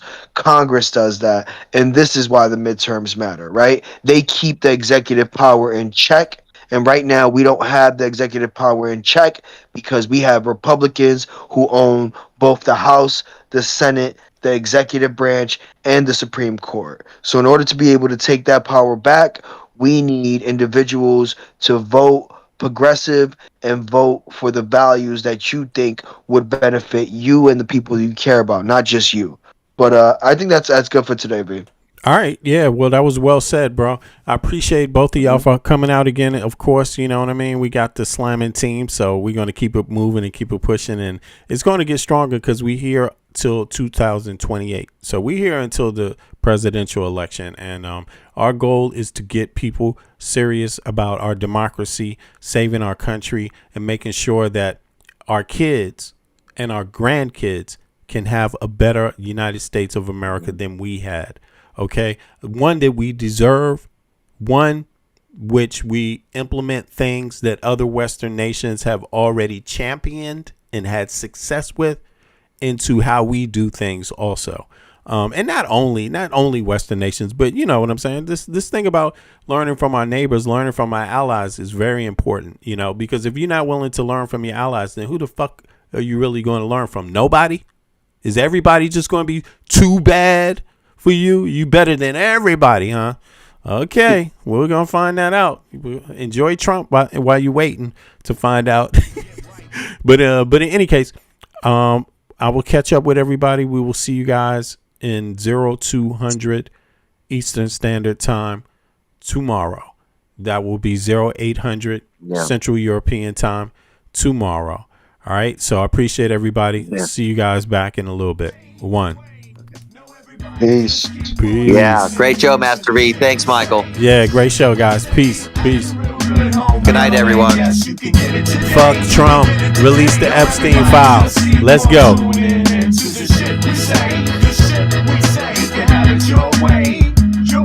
Shazam, out of the cut, homie, I'm back. Sir, get a hitter, brother, with a crumb track. Honey, shake their bumps, cause they know this shit's crack. Go to Cameroon and kick it with my brother Jack. Don't work too hard, man, you'll catch a heart attack. If the papes come, yo, I will flip it. I'm the same brother and I still get lifted. Find that rolling paper and some skunk, I'll twist it. And yes, give me that mic, man, I'll rip it. See that fly honey in my hat, I'll tip it. Check this cognac in my hand, I'll just sip it. All this shit you talk, you must be flicked. I try to tell them I'm not sick, I'm just addicted to that hip hop that drops and then I cop. Things get funny when you're standing on the top. You don't believe me? Then ask Biggie Smalls. This is the way. No, everybody just keep on tuning into the shit we say. The shit we say. Acting real good, homegirl, and yes, you can get it today. No, everybody just keep on tuning into the shit we say. The shit we say. You can have it your way.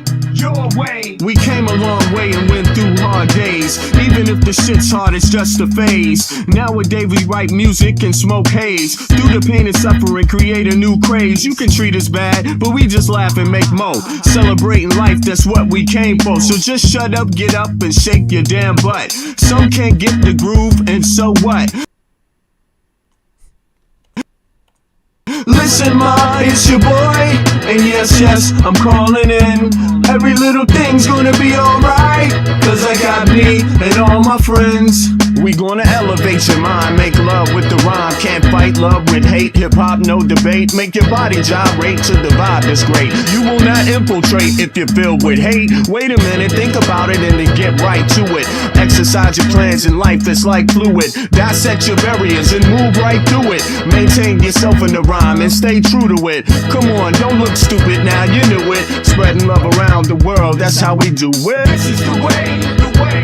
No, everybody just keep on tuning into the shit we say. The shit we say. Acting real good, homegirl, and yes, you can get it today. No, everybody just keep on tuning into the shit we say. The shit we say. You can have it your way.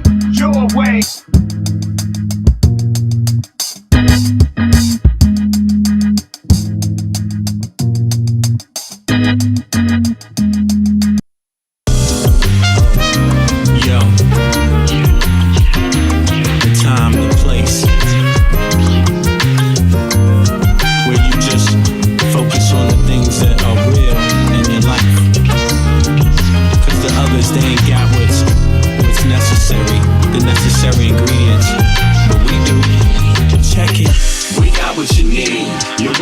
it. We know what you want, we got it. We know what you feel, you want it. We got what you want, you can have it. We got what you need, you want it. We know what you want, we got it. We know what you feel, you got it. We got what you want, you can have it. Orientation in this place we call Earth. Love from conception, from your mom, your birth. Pops planted the seed in the turf. From there, you must find out what life is worth. Grew up learning your do's and don'ts before working on your motor skills, working on your coordination, right? And orientation to what you like. The brand new thing, so gentle the soul we're capturing. In this distance, the alphabets the kids sing. They celebrate when it's time to go outside. As you get older, you learn to let all the troubles in your life just glide away. Stay focused, keep it smooth, keep you cool. Things in life can make it get rude. If you let it, don't let it. If you let it, don't let it. If you let it, don't let it. If you let it, don't let it. If you let it, let it, let it, what? If you let it, don't let it, let it.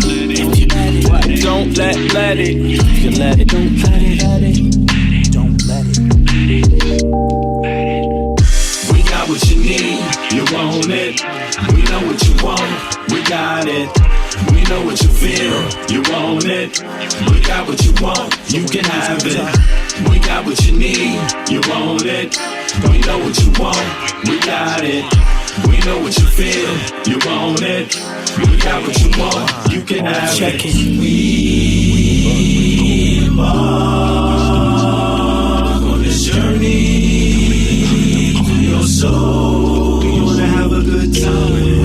We embark on this journey through your soul. We wanna have a good time. We do something that you know you can't deny. We're just slipping in and out on a journey, you and I, on a mission to salvation. Our spirit be our transportation. We think you'll do a little love and that is true. For real, we bring something that you know you can't deny. We're just slipping in and out on a journey, you and I. Bring it. We got what you need, you want it. We know what you want, we got it. We know what you feel, you want it. We got what you want, you can have it. We got what you need, you want it. We know what you want, we got it. We know what you feel.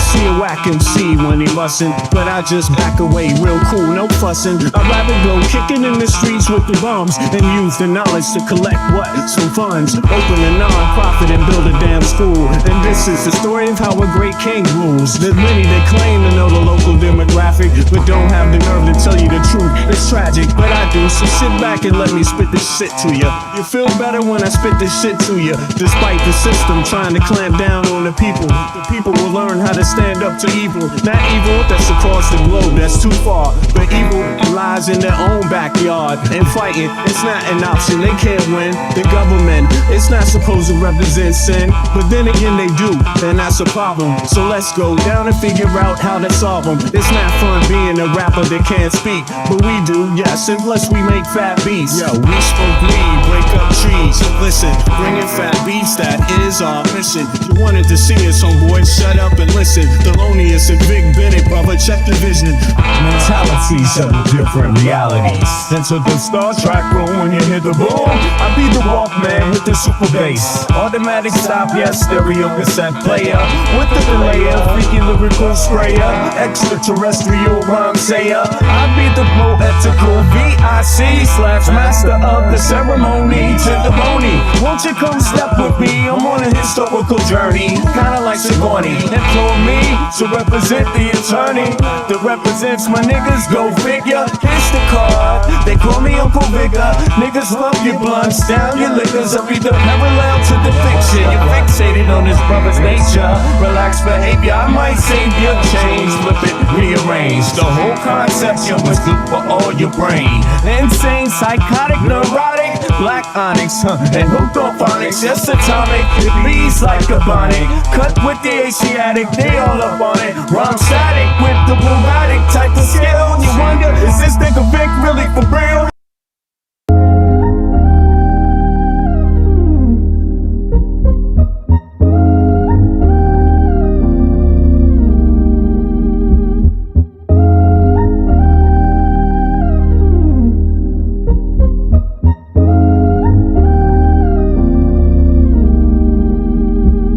I know how to see a whack MC when he bustin', but I just back away real cool, no fussin'. I'd rather go kicking in the streets with the bums and use the knowledge to collect what? Some funds. Open a non-profit and build a damn school. And this is the story of how a great king rules. There's many that claim to know the local demographic, but don't have the nerve to tell you the truth. It's tragic, but I do, so sit back and let me spit this shit to you. You feel better when I spit this shit to you, despite the system trying to clamp down on the people.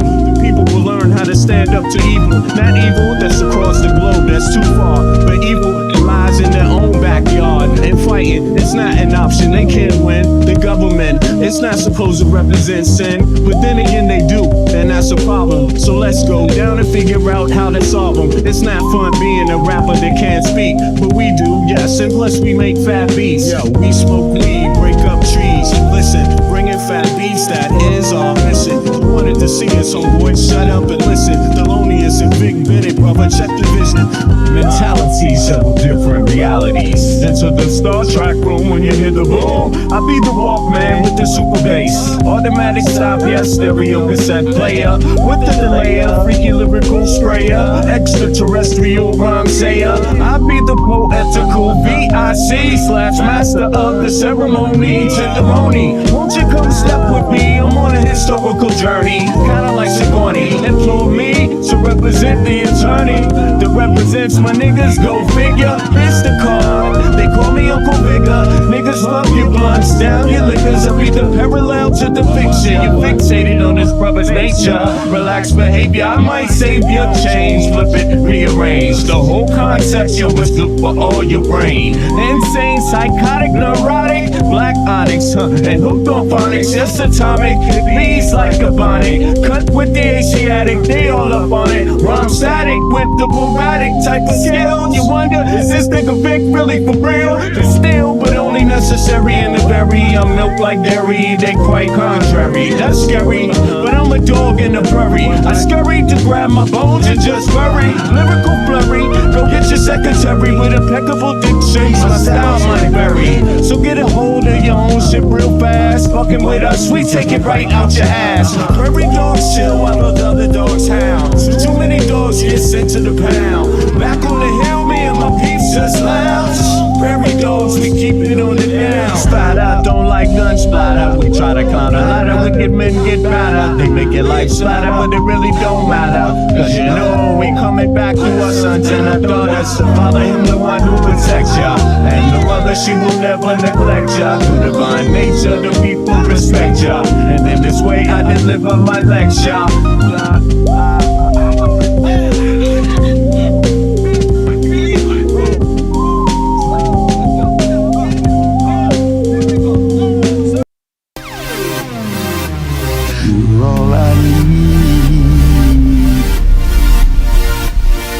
All I need.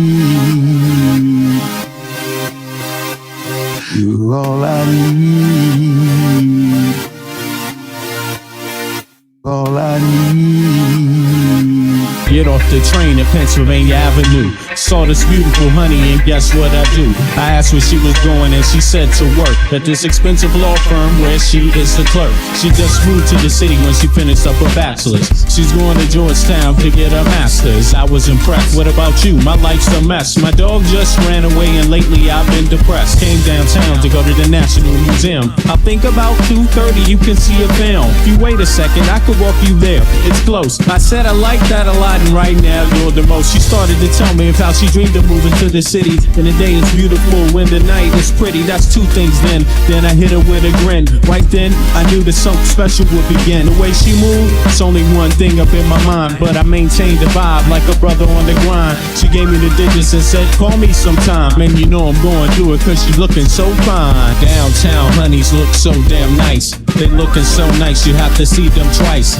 Uptown honeys got a whole nother thieves. They like to dress rough, but they know how to please. But capital city honeys, man, they know they the best. They keep it real smooth and they know how to dress. Them DMV honeys got a whole nother style. You might get the digits, but then they act wild. When I wake up in the morning, all I see, no matter if I'm hanging out uptown or in DC, you're all I need. You're all I need.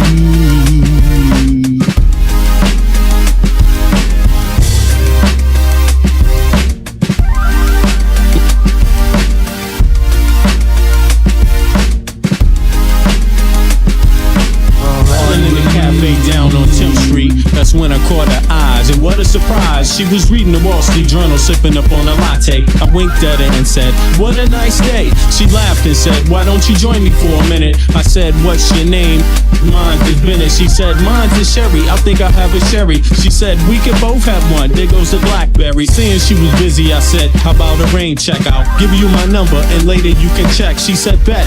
Around 7 I got a call from this honey. It's Sherry, I think we need to meet, I think it's necessary. I went out to her, she lived in Rocky Park. I'm thinking this is the place where they do it in the dark. I stepped up to the gate, rang on the front door. She came out, I'm thinking damn, Sherry looking raw. She gave her brother a smile, we welcome me in. She took me to the room right next to the den. And then the making fresh love can begin. That's when the making fresh love can begin. When I wake up in the morning, all I see, no matter if I'm hanging out uptown or in DC, you're all I need. You're all I need.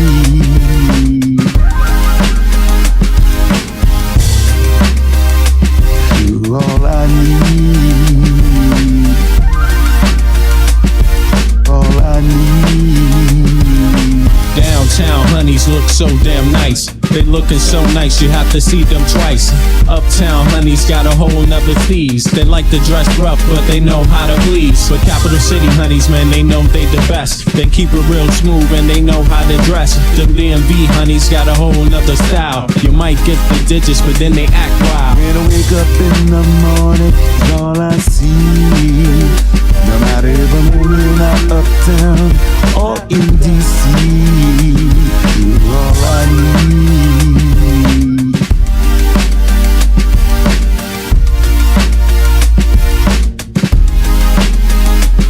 You're all I need.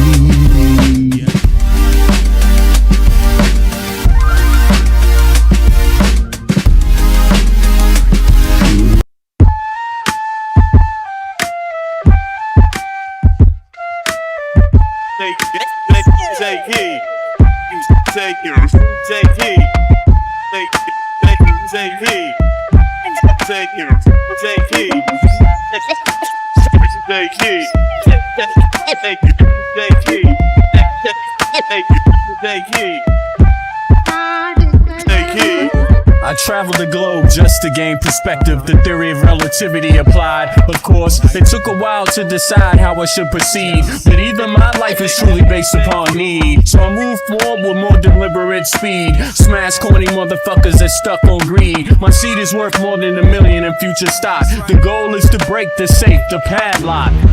Mad cats can't stop it, eat a rocket. Your style is boring and cold, mine is tropic. Battles you want, commit, you'll change the topic. My partner stood there to put your beat in the pocket. So this nigga here can proceed to destroy your stereotypical pop rap gangsta ploy. Not hating on niggas from the ghetto, but I'm hating on copycat rappers from the meadow. They procreate bullshit without paying the price. That's like talking about CeeLo with no dice. I drink milk, but that's about it. I won't compare dairy MCs to dope shit. I want you full undivided in this here place. We're big to entertain and to educate. Your bum ass niggas and your non-believers. You know we change your membrane every time you see us.